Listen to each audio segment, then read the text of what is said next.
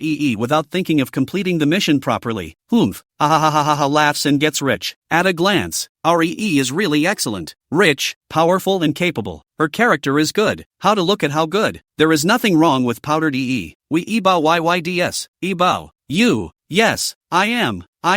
God. But inside the camera, Shenzheno and Xinjingji begin to doubt life. We should think about ourselves, whether we are mother's son or not. Why we do not have a small island? Shenzheno stammered. Mom is really biased, giving us just a few villas, but even directly to Yan Lai to buy a small island. We don't even have one. Raised her eyebrows and smiled. Mommy is really good to me. The two teenagers cast envious and jealous glances at her. Mom's being nice to you. We're not balanced. You have to do something? Stunned, she blinked her watery eyes and cocked her head. Do what? The round eyes were filled with great doubt. Shenzheno sucked in a breath of cool air. Xinjingji looked at her so cute and deflated his mouth. Okay, suddenly I understand why Mom bought you a small island. I'm fine on me. Shenzheno has a defeated look on his face. Suddenly I understand why Mom bought the island for Iba because our Iba is really cute and adorable. Aha, I love little brother Jingji. Jingji is so elegant and aggressive. I do feel that Shenzheno has a sense of aggression. I forbid you not to praise Gu Wai. I really sucked in a breath of cold skin when I saw that Yan Lai was so favored. What? You're taking advantage of the opportunity to eat cold skin, aren't you? In the midst of all this praise, Yan Lai snorted a smile and reached out her hand to grab Gu Wai's, and then extended her hand to them. Let's go collect our rewards together. She looked gratefully at the two masters again. Masters go too. Li Yan was stunned. Masters? His heart skipped a few beats and he pointed at himself uncertainly. What do you mean dash? Chimed in.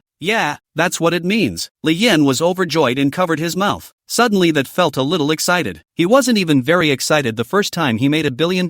He and Fusilian looked at each other, surprised. He picked up. You recognize me? He has a new apprentice? Yan Lai giggled. Gu Huai is also coming, right? Li Yan was overjoyed and nodded. Right, Gu Huai is coming too. Ha. He's got a new apprentice. We couldn't understand what this old grandpa was saying, but it felt as if he was very happy. I don't care. Anyway, it's just right that our is being looked at by the big man. I really envy Look at their lives. They're different. Today is another day because is happy. He Qingqing stood abruptly on the sidelines, feeling like an outsider, but she's also really an outsider. Yan Lai casually just gets what she wants, and whenever something happens to her, the world helps her target everyone else. And she's not. She's the one, the bad guy who hurts good people. He Qingqing lowered her head. The more she thought about it, the more sad she became, and suddenly fell on the hospital bed and broke down and cried. Both He Qian and He Jiayu were startled and stood beside her to try to calm her down. But they hesitated and didn't do it, because they feel suffocated too. It was a sure win in the innings, but my sister made it so that she can't be on TV in the future. LOL. Soon enough, there was a closing of things. A group of He Qingqing quit Variety, and Variety urgently looked for someone else to come in. Yan Lai and Shenzheno's popularity with Gu Huai began to skyrocket. There were even direct announcements approaching a few of them, trying to get them to do commercials, and He Qingqing still has nothing, and even made Bai Miao pay $1 million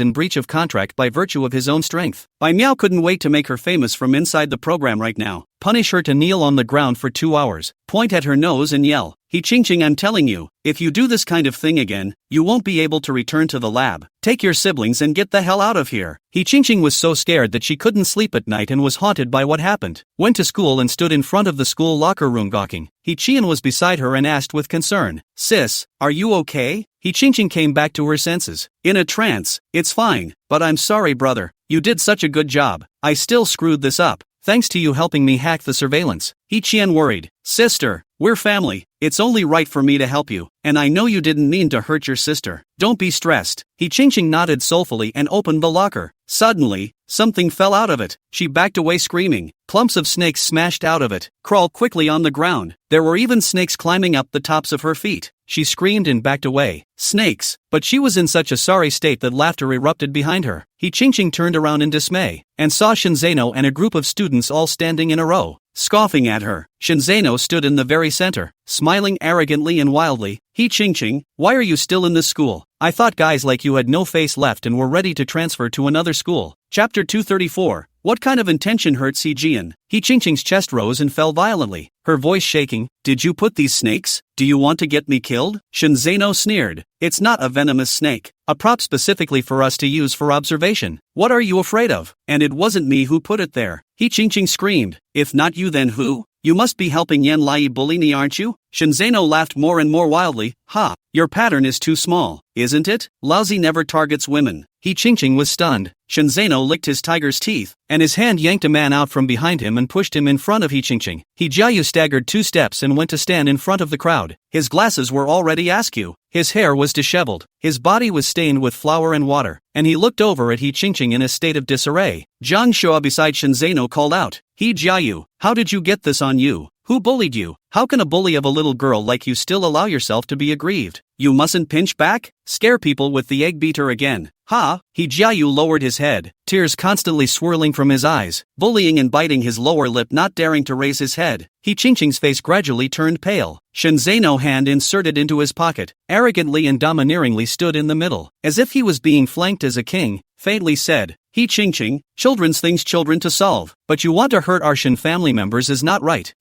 Shinzeno, this person is the most vindictive. After saying that, he kicked down He Jiayu. He Jiayu fell straight to the ground. He laughed even more wildly. I don't know what you guys are up to, and I don't know why you're targeting Yan Lai so much, but if today, the one with the broken nose was Yan Lai, and the one with the broken wrist was also Yan Lai, you guys wouldn't be as relaxed as you are now, okay? He Ching was unable to speak, as if she had a lump in her throat, feeling a compelling force come over her. It was as if the teenager had brought his own dragnet to trap her in it. Shinzeno hooked his lips in a smile and turned around. Let's go, class. He Ching came back to her senses and hurriedly assisted He Jiayu. He Jiayu, however, broke away from her. Don't touch me. Stunned, she froze in place and met He Jiayu's very reluctant gaze. He pained. Why are you so stupid, sister? Mom has said that we are not allowed to act without authorization, but you are still so unauthorized to drag us. I really thought that Yan Lai pushed his sister downstairs. That was a live broadcast.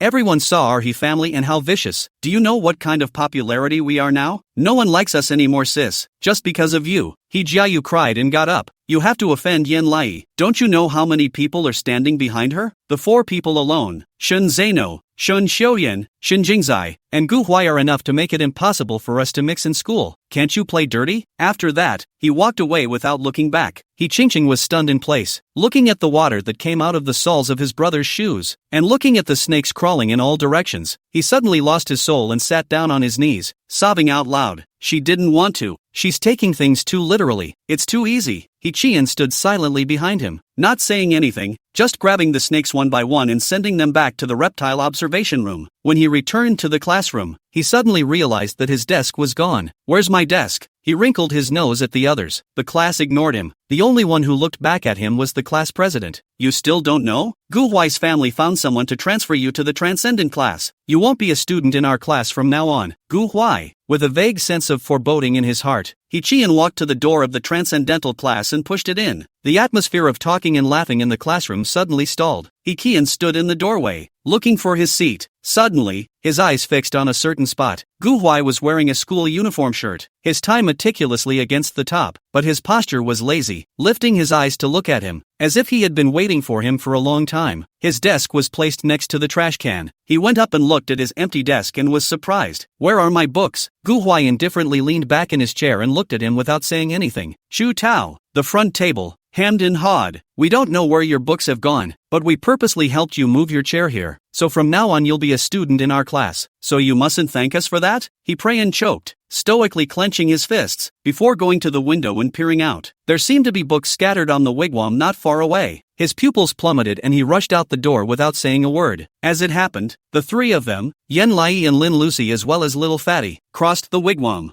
Lin Lucy was glowing. Little E, do you know that people are fighting for you? I heard that the Yi family members were all bullied badly today. Yen Lai E was surprised. Really? Fatty nodded. Yeah, a lot of people were pissed off during the live broadcast, especially after you proved your innocence, so everyone was discussing how to help you clean up after people. Lin Lucy smiled and said, I've also heard that your brother is trying to find a way to clean up the Yi family, trying to force them to leave, and that brother Gu Huai has intentionally transferred He Prayan to his class, so everyone is guessing that Gu Huai is trying to trick He Prayan. She put her hands on her cheeks and said expectantly, I really envy you for this kind of life. How nice it would be if I had a handsome brother like you, just like a princess, and Gu Huai is your prince, right? However, was not pleased, but won't that get you written up? Lin Lucy choked and suddenly reacted. Right, it seems that this kind of will be dropped out of school. Her breath hitched and she became more anxious. And bullying? With that said, she suddenly noticed the books on the wigwam. It also has He Prayan's name written on it. She took a step, frowned, and said with Lin Lucy, You guys go to the classroom first, I'll come over later. Lin Lucy didn't think much about it, and still looked foolish. I also want a childhood friend. It's okay if you've memorized it. Fatty stood beside her nervously. We can both do it. Lin Lucy disliked it. No way. You like Masked Rider. I like Ultraman. We're not in the same boat. Fatty. Yen Lai waited until they were far away, took off his shoes and socks and went into the water to get the books out of the water. This must be Gu Huai's doing. She looked around worriedly, fearing the teacher would see her, trying to get the least amount of damage to each book. When He Qian arrived in a hurry, he saw this scene. In the sunlight, the little girl lifted her book and placed it carefully on the shore, her brow furrowed in a vague frown, wondering what she was thinking. He was stunned. What are you doing? Meanwhile, Gu Huai glanced out the window and frowned when he saw two figures in the wigwam pool. Shu Tao, give me the binoculars. Shu Tao quickly handed it to him, and he picked up the binoculars and aimed them into the distance, and saw Yen Lai dribbling to pick up the books. He cackled inwardly. Asterisk asterisk asterisk asterisk. The insult was like a murmur, and no one heard it before he put down his binoculars and walked out in a murderous rage. How dare you come to help this kid? Is this a heartache for her? Chapter 235. You are the first disciple and the last one. At this time, next to the wigwam, He Chen was surprised to see Yen come. Why are you helping me? Yi glanced at him and didn't say anything. She just picked up all of his books for him. Your books are all dirty and can't be used. I'll go home and talk to Mom about it and compensate you with new ones. With that, she grabbed her shoes and socks and left barefoot. He Qian, why do you come? Yen Lai turned his head with a defensive look on his face. He Qian looked at her with this look in his eyes and suddenly didn't know what to say, biting his lower lip and hesitatingly said, That day, the person who turned off the surveillance was actually me. Yen Lai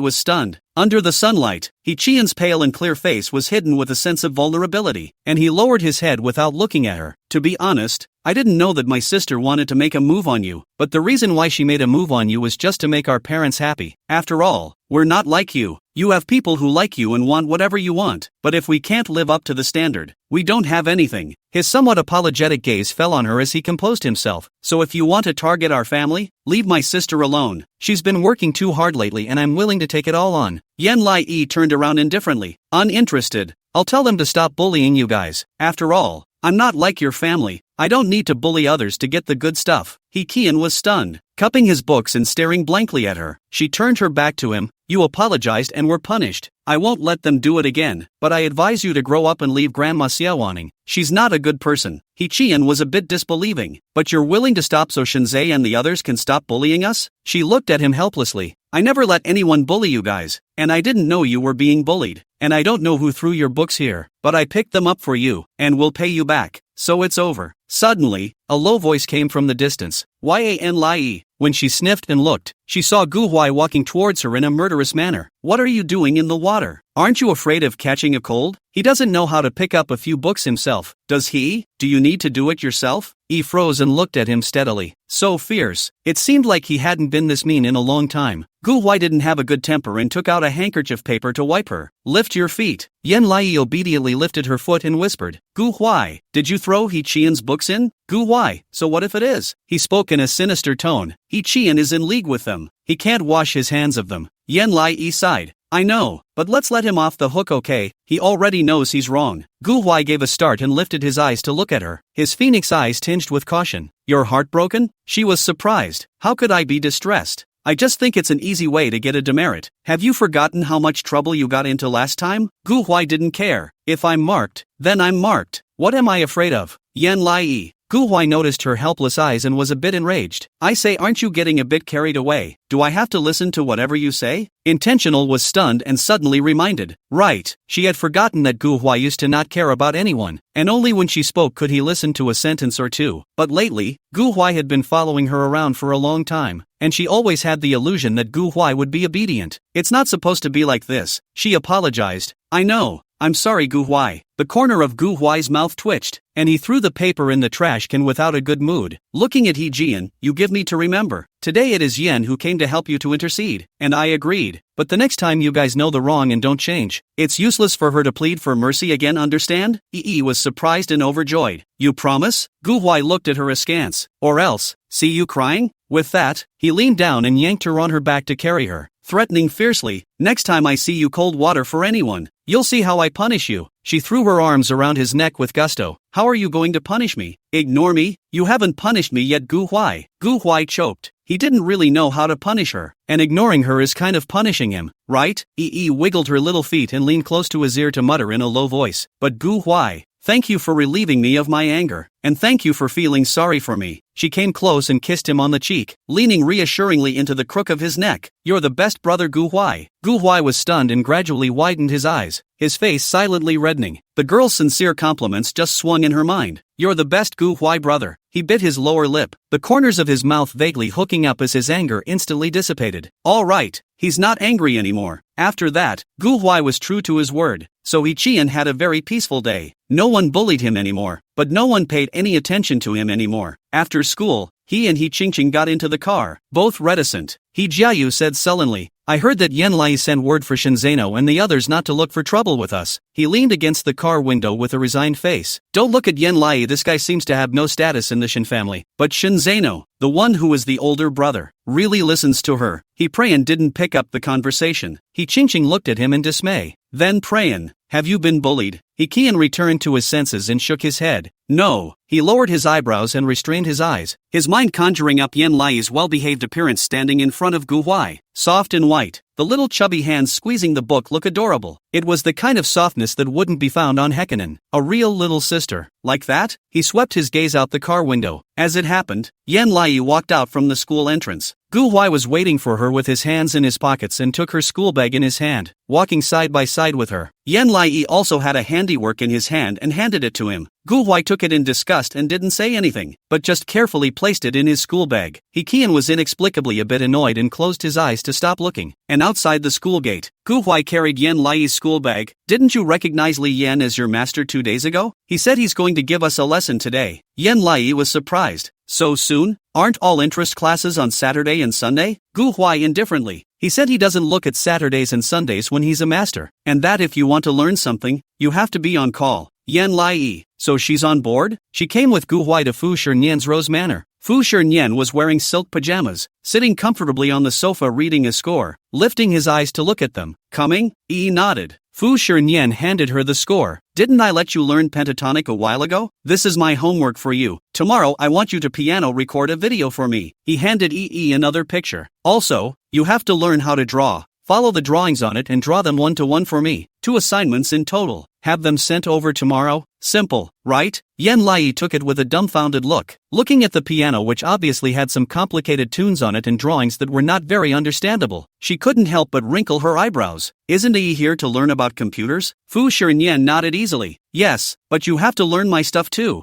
I'm bundled with the Li Yin course, so you don't have to bother coming back. Do you? She broke down a bit, but Yi has her own stuff to do. Isn't it a bit hard to learn so much? Hard? Fu Shernyan picked up a cup of black tea and looked at her expressionlessly. Then don't be my disciple? Idea. So desperate. Gu Huai was unhappy. Mr. Fu, I know you're good, but aren't you a bit too strict? Fu Shernyan looked at him askance. Am I strict? What kind of strictness is this? The real strictness hasn't even started yet. He looked at Yan Lai again. Yan Lai, do you know how many people want to become my disciples? He slowly placed a cube of sugar in the black tea. For so many years, how many people have squeezed their heads for a letter of introduction from me? And I have been strict and selective with my young apprentices, all so many years with not a single apprentice in hand. He looked at her steadily. You are the first and the last. Chapter 236. Come and take the hacking test. He froze and looked at the score in her hand. Fu Shernyan sniffed the scent of black tea. His tone was diffuse. becoming my disciple means intense training. I want you to be able to perform on stage at the age of 5. Casually pick you up and you'll be able to stand still. If you can't do that, you tell me now and I can find a new disciple. Her heart tightened and she nodded firmly. I can. Gu Huai's eyes flashed with heartache. Fu Shinian pleasantly hooked his lips. It's good if you can. Li Yan and I don't accept goons. After all, Li Yan and I don't have any children. And when we die, the property is divided among you disciples. Especially me. I only have you as a disciple. You know what I mean, right? The intention to come is choked. That is, the inheritance is all for her alone? She was a bit embarrassed, but Yi didn't ask for the legacy to become your student. Yi wanted to learn specialties. Fu Shinian seemed to smile. I didn't accept you as an apprentice just to give you an inheritance either. It's just that I'm getting older and need a child to keep me company. That's why I chose you. Li Yan's voice sounded from outside the door. Okay Fuznian, don't give our little disciple pressure. She is our daughter-like existence. Would you be so strict to your own daughter would be so strict? Yi lifted her eyes to look at Li Yan, who was wearing the same silk shirt pajamas with a cocktail head. Walking towards her, Fusilier asked rhetorically, of course I'm going to be strict with my daughter. So what's wrong with me rightfully being strict with her? Li Yan sat beside him and patiently said, you have to be gentle. Fusilier raised an eyebrow. Then teach me how to be gentle? Gu Huai stood by as if he understood something. Feeling that the two were in a good mood, Yi spoke up, you two look dash. Gu Huai suddenly covered her mouth. Li Yan lifted his eyes to look at her. Got any homework you haven't done? She was covered by Gu Huai and nodded. Yes. Li Yan nodded. So what time would you better be home? Her mouth was released by Gu Huai. 6:30, but it's 5:30 now. That's only an hour away. Li Yan nodded. That's easy. He tossed her a notebook. Memorize the letters and numbers on this. You have 3 minutes. I'm going to take you on a hacking site competition later. Where does it come from? Li Yan put his hand on the back of the car. Begin. She was stunned. Wait. Li Yan didn't care about her and just clicked play. Yan Lai hurriedly crouched down in front of the computer and looked at the letters on it. The movement was quick and fast, but it was over after just a quick glance in front of her and Gu Huai. Even Gu Huai didn't see it clearly. She frowned. I haven't seen it yet. This is too fast. Li Yan smirked. Well,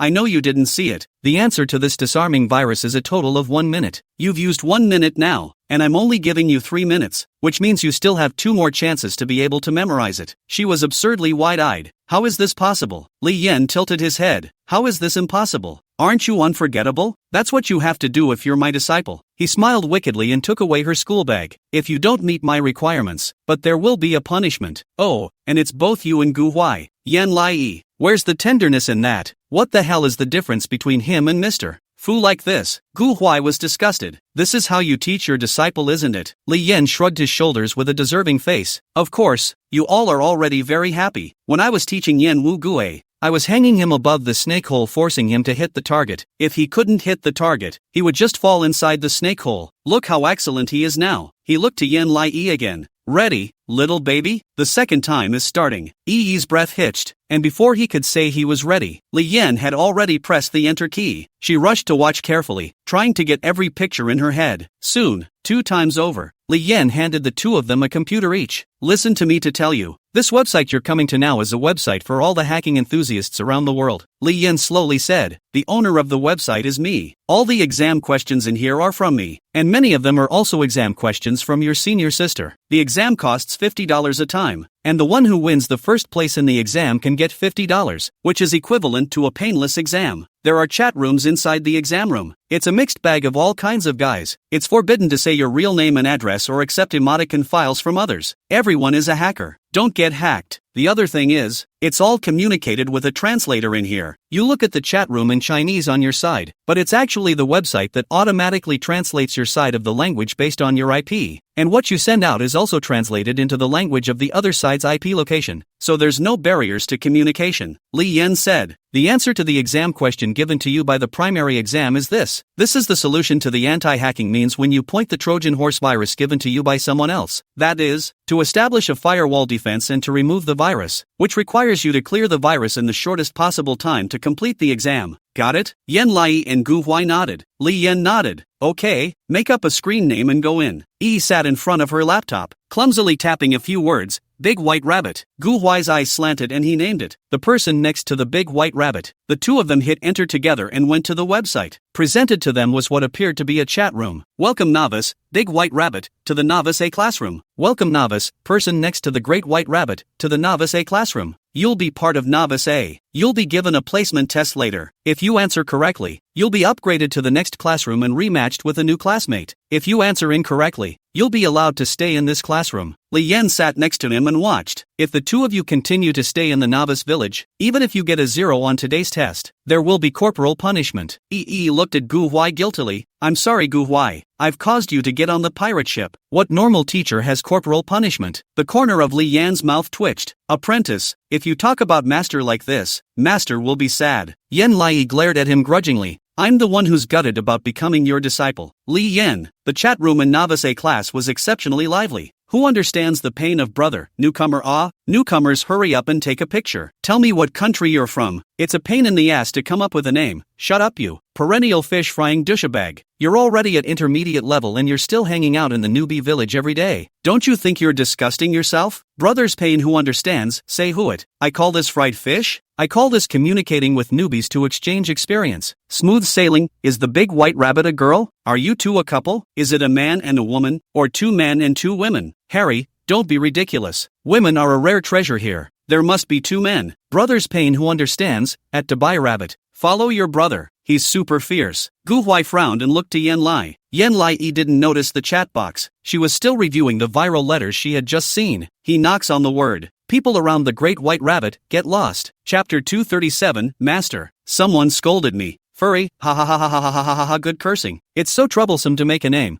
The person next to me is a big brother so dignified. Who understands my pain? You're pissing me off. You know that? I'll kill you later during the game. People around the Great White Rabbit, you try one? While speaking, HQA entered the examination room. Brother's pain who understands, my big brother is here. At HQA, brother I'm being bullied. HQA, he Kian frowned as he looked at the pandemonium of the exam room. He just wanted to come to this kind of hacker exam room to relieve his stress. Why did he have to fight with someone? It's hard to name names. Here comes the top student from our class. Top student. There's a new young couple in our class today. That kid is pretty wild. Brother's pain who understands, oh big brother. Brother I was bullied so badly. Brother I am so sad now Kian was a bit speechless and typed. Who? The person next to the Great White Rabbit. Me. Yan Lai finally came back to his senses, feeling like he remembered, and looked to the chat room. HQA, new here. Just play nice. Don't fight. Gu Huai knocked the word. I didn't quarrel. It's your own little brother who has a foul mouth and talks about my people. Brother's pain who understands, your people? I said the big white rabbit is my people can what? After today the big white rabbit absolutely obsessed brother you believe it or not? Yan Lai had a head full of question marks. Big white rabbit? What about her? She couldn't quite understand and clumsily replied. Why am I obsessed with you? Do you have any specialties? Gu Huai looked at her and just wanted to tell her not to talk in here. Instead, the chat room exploded at her comment. Mao Mao at Dubai Rabbit. Pain's specialty is, don't listen to him brag about being awesome. He's just a who couldn't pass the test on the intermediate exam and was repeatedly knocked back to the novice exam to practice. Understood. Then it should be impossible for you to get me hooked on you. Everyone says you're not good. You need to learn to change so that everyone likes you and falls in love with you. Brother's pain who understands, I changed your mom's $% at. The back curses a bunch of nasty stuff. Yan Lai couldn't quite read it and turned to look at Li Yan. Master. Li Yan ate strawberry ice cream prettily. What for? Milked. What the do you mean? Li Yan, pfft. Fu Shernyan violently choked on the black tea. Cough cough cough cough cough cough cough cough. Gu Huai was powerless to hold his forehead. Blinked dully. Is he scolding me? Then I can scold him too dash. No way. Li Yan rushed forward with an arrow step and looked at the sentence inside the chat room. Brother's pain who understands, cursed with joy. Fu Shernyan was disgusted. This dog's cursing is too dirty. Hurry up and block him.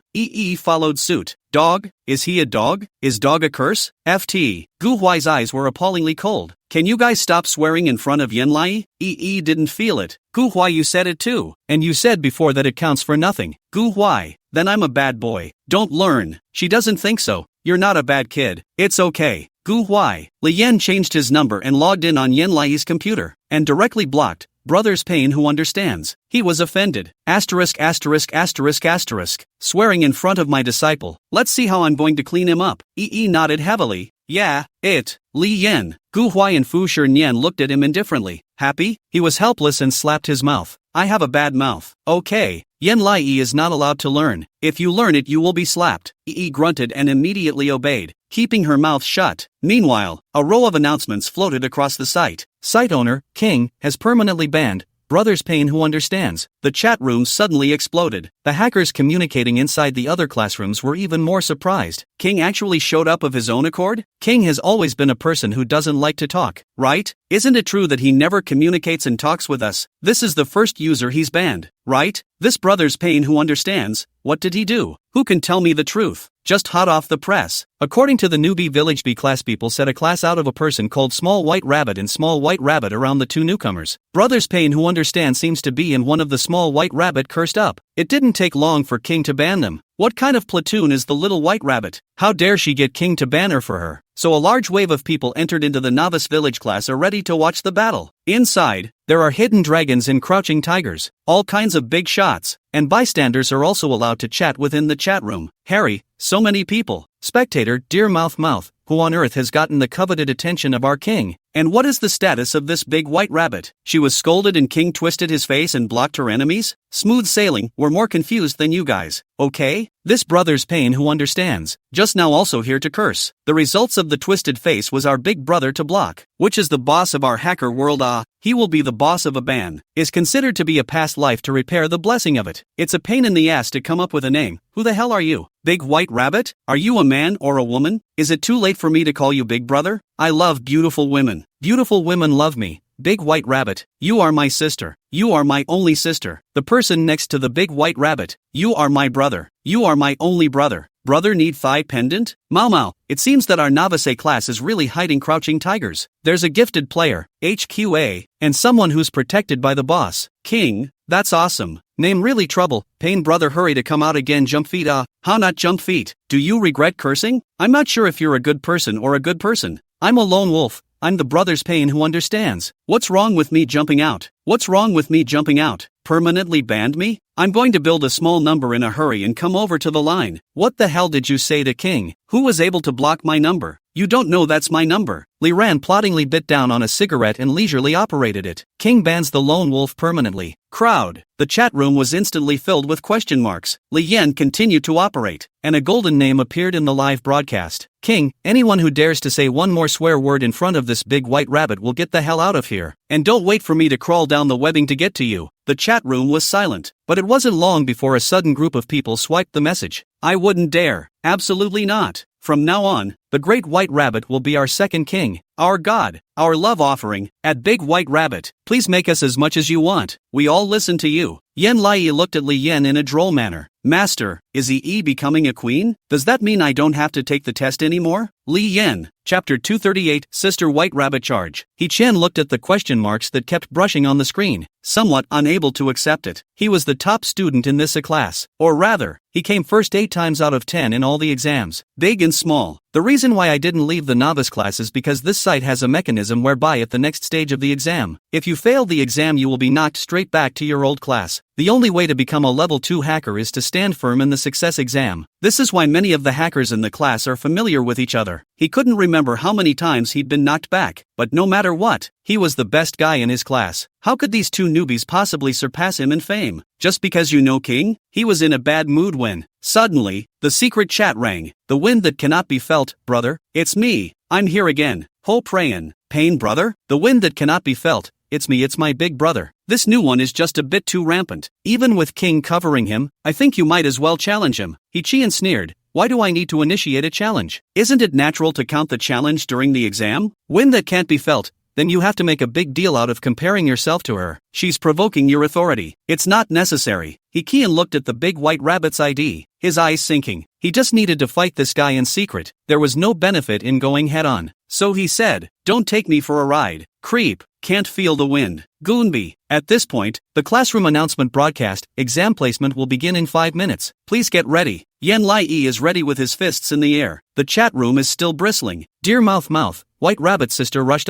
If you can't do it, I'll retreat to the novice class and wait for you. Smooth sailing. I'm curious to know what level the newbies being guarded by King are at. Is it a level where they can beat us up violently? Mau, I'm so nervous. Is King watching to see if we're swearing? But I have a little doubt. Isn't swearing a normal thing? Why does King care so much about us swearing in front of Sister Rabbit? I love Beauty loves me. It's not possible that our big sister is still underage. Is it? It's hard to come up with a name, not so much. How to be a hacker underage? Gu Huai raised his eyebrows. How come you can't be a hacker if you're underage? Yan Lai commented that everyone was talking about her and looked back at Li Yan. Li Yan, go on. Do what you have to do. She typed, come on everyone, let's work together. The chat room exploded again. Asterisk asterisk asterisk asterisk I've gained a buff. Queen's baptism. Queen charge. You're the hope of our village. She was a little happy, but another message caught her attention. The wind that cannot be felt. What's this? Don't think it's okay if you have king over your head. How can we say that we have to speak according to our strength? And it's only good if we can take the first place. Yan Lai tilted his head. I know. I'll try my best. There seems to be corporal punishment for failing to come in first. Wind that can't be felt. Heh, naive. Mao Mao. This can't feel the wind how a pain brother's flavor. As if that has a big disease. The wind that can't be felt. You guys just don't understand who I am, and you haven't experienced my pain, so you can't judge me. Yan Lai, how much pain are you in? Are your 5 senses and body paralyzed? Wind that can't be felt? Yan Lai thought they were strange, am I right? He can't feel the wind, must be paralyzed by his 5 senses, otherwise how could he not feel the wind? Gu Huai hooked the corner of his mouth. Watch out, you're hurting my eyes. Wind that can't be felt, are you shading me? At Big White Rabbit. Great White Rabbit, why would you think I'm being shady? I'm just worried about your health. You can't even feel the wind. Sure you don't want to go to the hospital? Gu Huai. Pfft. Lil Burn pressed his fist against the corner of his mouth as well. Yui looked at them both. Am I wrong? Li Yan nodded frantically. Yes, yes, yes, yes, yes, yes. Yi didn't understand. Then why isn't he happy? Gu Huai seriously analyzed. He's very happy, and many people have even suggested that he go to the doctor. She sniffed and stared at the sentence that was rapidly going up in the chat room. Our sister Rabbit cares about you so much, and you don't go to the doctor? Get your ass to the doctor. How kind Sister Rabbit is, and letting you go to the doctor before it's too late. Look at our Rabbit sister's atmosphere. Worthy of being the person King looks at. Even after being so cynical about her, she still manages to maintain her normal mindset of caring about her rival's body. There are not many people like our Rabbit sister who are so nice anymore. Summarize, Sister Rabbit is awesome. She's happy. Yes, she's just good people. Gu Huai saw that she was glowing, and a hint of a smile slipped between his brows. The wind that cannot be felt, okay? You guys are great. I'm not going to say anything to you. Just see if I get first place. Even if I can't get first place, HQA can still get first place. HQA? Yan Lai looked at the names on the class leaderboard. First place is HQA, has competed in the Class A all-time record 10 times, taking first place 9 times. Looks like a great character. The students in the chat room agreed. If we're talking about this, it's true. HQA is still great. Yes, Bunny, you have to work hard. The top student in our class isn't for nothing. He's really good. No, we Rabbit sisters will never admit defeat. Jian looked at the scene with indifference. He'll definitely outlast these 2 newcomers. Maybe even get the king's coveted attention. System announcing, the match is about to start. Please prepare your hackers. Yan Lai put his hands on the keyboard. The wind that cannot be felt. Big White Rabbit. If I lose, I'll call you daddy. Gu Huai snorted coldly. Heh, the wind that can't be felt, boy. Don't act like you're in the same boat. The game starts in 30 seconds. Took a deep breath. He Qian stared at the screen with a grave expression on his face. Gu Huai rambled. Fusco and Li Yan stood behind the 2 children and watched. The female voice of the system announces, the match begins. Yan Lai's screen instantly went black for a split second, followed closely by the mouse becoming uncontrollable. She quickly got into the swing of things and maneuvered skillfully. Chapter 239. What is the meaning of? Li Yan gave a huff and narrowed his eyes at her state. Yan Lai responded quickly, his small fat hands typing rapidly on the keyboard, but it was very flexible. Gu Huai then appeared to be at ease, tapping the keyboard with ease and speed. He and Fusco looked at each other. It's not bad. It looks like this wave of exams has definitely passed. And in the exam room, there will be a leaderboard next to it showing everyone's progress. The fastest will come first. He prayed and glanced worriedly at the leaderboard next to him, because it's him who is first. The wind that you can't feel is second. Yan Lai Gu Huai tied for third, but these 2 were exceptionally fast, and their speed was rising sharply. The wind that can't be felt is exceeded, and wind that can't be felt was kicked out the moment he was passed. System broadcast, player, can't feel the wind, has been successfully invaded by an operational error and is out of the game. The wind that can't be felt. I just accidentally clicked the wrong one. Bystanders scoffed, you that which is not accidentally point wrong ah. I see you because our Rabbit sister is about to overtake you. You are anxious so you fail it. Laugh and get rich. Wind that can't be felt, don't get cocky. I'm telling you guys, even if I lose, we still have our boss. HQA will definitely surpass them. They don't want to surpass the top students in our class. Leaderboard after leaderboard failed, with only a few still holding out. Prayan was anxious and skimmed the leaderboard. The big white rabbit, and the people around the big white rabbit, were looking to overtake him. He mentally tightened up and accidentally hit a wrong key. He wanted to press the enter key to delete, but Yen Lai and Gu Huai were like a fast car quickly overtaking him, directly pulling away by a large margin. The bystanders were shocked. I'll be damned. That's awesome speed. MS. Rabbit deserves to be the one King looks up to. It's true to her name. She's really fast. Rabbit's sister Punch. We'll always be by your side. Rabbit sister, rabbit sister, rabbit sister, rabbit sister, rabbit sister, rabbit sister, rabbit sister, rabbit sister, rabbit sister. Yen Lai and Gu Huai hit the enter key at the same time. System voice broadcast. The exam is over. Congratulations to Big White Rabbit and people around Big White Rabbit for winning. You will be randomly assigned to the advanced class by the system in half an hour. Please get ready. Yen Lai was overjoyed, and Gu Huai high-fived and cheered. Win, win, win. We did it. Gu Huai had a faint smile on the corner of his mouth and rubbed her head with his hand. I thought you wouldn't be able to overtake me, but I didn't realize that the two of us have the same speed. Yen Lai was proud, of course. I have a good memory. When I first learned this, I did it to save you, so I must have memorized it. Gu Huai was taken aback for a moment and suppressed the upturned corners of his mouth. Yeah, to save him. Kian sat down disheveled in his chair and pinched his brow. He was in a hurry this time. Just don't want to be passed by them and slip up for a moment. But even if he had maintained an average pace, there's a good chance he would have passed. Who the hell are these guys? Don't even use your brain to think? I love beautiful women. Beautiful women love me. Finished. HQA also lost. Pretend that the Wind Brother hurry out.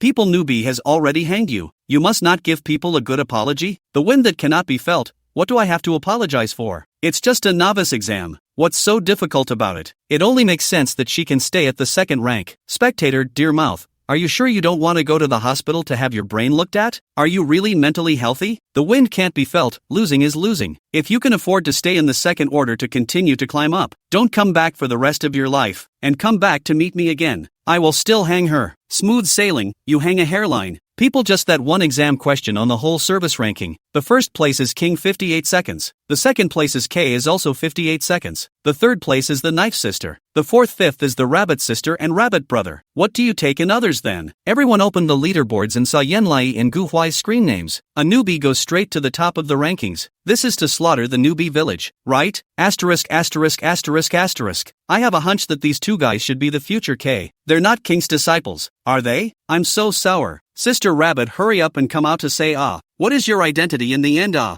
the wind that can't be felt. There's nothing to say. They both must have given money. They're just bending King's ear. Harry, shut up you. You don't know anything and you're talking nonsense. Yen Lai didn't bother with these chat rooms at all. She looked at Li Yen with gusto. Master, EE has succeeded. Does that mean today's lesson is over and I can go home? Li Yen cried and laughed. What? You don't like spending time with Master that much? She nodded sincerely. A little bit. Li Yen sked lightly. And what if I gave you ice cream? Yen Lai quickly and obediently sat down. Then it's fine for me to stay a little longer. She sat back down in front of her computer beautifully and looked at the chat room. All of them are at her. Hopefully she will come forward and say something to everyone. She was just about to type when a string of yellow letters suddenly floated across the site's public screen. K posted a bounty recruiting, $2,000 for anyone who can solve the virus he himself developed. Yen Lai suddenly came to life. Virus bounty? So cool. Asterisk asterisk asterisk asterisk asterisk asterisk asterisk asterisk asterisk asterisk asterisk asterisk K surprisingly popped up to post a bounty. What day is it today? Big Brother meeting? Then I'm definitely going to give it a try. Immediately after that, a pop-up box popped up in every personal computer. So are you willing to spend $52 to accept this bounty? The first person who solves the bounty will get $2,000. The $50 spent by the other people who solved the bounty will be returned the way it was, and $50 will be deducted from the loser and go into K's account. Do you agree to this rule and participate in the competition? Yen Lai hesitated and nodded yes. Seeing this, Gu Huai followed suit and nodded yes. Li Yen came to deliver the ice cream and happened to see this scene, and said in relief, Yo, my little disciple has grown up, and knows how to take bounty orders? She was curious. EE wants to try it. Immediately following that, the system service-wide channel prompted two messages. Novice, Great White Rabbit, accepted K's bounty order. The people around the novice Great White Rabbit accepted K's bounty order. one after another. There are also well-known bigwigs of the website accepting the bounty order, but they were the only two people who accepted the bounty order in the novice village. He Prayan couldn't believe it. These two newbies are crazy, aren't they? Big Brother K's list they dare to take? Who doesn't know that Big Brother K is a very famous genius in the industry, and that the virus he released is still unbreakable? It's a front for him to draw people in so he can collect the money himself. The chat room is even hotter. Asterisk asterisk asterisk asterisk, what do I see? The Big White Rabbit and the people around the Big White Rabbit even accepted K's bounty order. Do you guys have money to burn? Surprisingly throwing money to K? Chapter 240. What is the meaning of this? Make a bet with me. If you lose, you can go to my house to do your homework. Others are greatly distressed. If you have money with no place to spend it, you can give it to me. Don't waste it. It's worth $50 to take the bounty. But taking K's bounty is a waste of money. Not that I'm saying, although the two of them have King behind them, but isn't this pair of youngsters, the Great White Rabbit, a bit too wild, even daring to take K's bounty? Following closely behind, more and more people came to see what was going on and crowded into the A classroom. I'm going to see which rookie dares to take K's bounty order and see how long you can last. It's really a newborn calf that doesn't fear the tiger. This bounty order dare to take it. Even those of us who take it have to think about it. But something like Kai issuing a bounty order is rather evil. He hasn't issued a bounty order for a long time. At this moment, within a villa, in an extremely dark room with the curtains drawn, the man wearing a loose white shirt and a fluffy self-curl curled up in a computer chair, biting his thumb with one hand and staring nervously at the computer screen. The mouse wheel slid over the list of those accepting the bounty one by one, and then looked at the message he had received on his cell phone. K, your virus is not good at all. It's just like an elementary school student's summer vacation homework. 2 elementary school students cracked this virus easily. You have to give me my money back. I've been turned into a nobody by the boss. His eyes darkened and he ignored it. The phone was still buzzing and vibrating. Why don't you answer? You don't want your money back, do you? No way, no way, no way. Let me tell you. Those 2 kids are 4 years old and I don't know how old the other one is, but they are definitely elementary school students. The 2 kids unlocked your virus one after another, and you still have the nerve to say you're a big shot in the hacking world? You want to keep your money, don't you? Annoyed by the prodding, he simply transferred the money back, dropping his cell phone onto the bed in the process. Annoyed. No way. If, say, his virus was lifted by King, a big shot in the industry, he'd be okay with that. But there is absolutely no way that a 4-year-old child, who can't even walk properly, is clear of his virus. Someone must have played him. Kay clenched her lower lip and stared dead at the screen. There's a hidden dragon in here. Someone might show up. When the time comes, he'll follow the IP and find out who insulted his reputation. Kay chose a random room to go in and watch the battle. It just so happens to be the novice class in Yanai. Harry, wow, there's a lot of people here again. Spectator, I've come to see just who is going to dare take our K's bounty. I love beautiful women. Beautiful women love me. This is a big brother. King a rage for the red face, and even banned a classic pain in the ass of our class. The scum are trembling. I Rabbit's sister is the most smooth sailing, friendly reminder of a down to watch our Rabbit sister of the audience. You are now coming to the 5A level scenic area. Big White Rabbit, Rabbit sister is the key protection object of our king. Prohibited in front of our Rabbit sister swearing oh. Spectator 9527, so evil? I just scolded how to move. Big White Rabbit. Warning. Site owner King has banned user 9527. Dear mouth, oh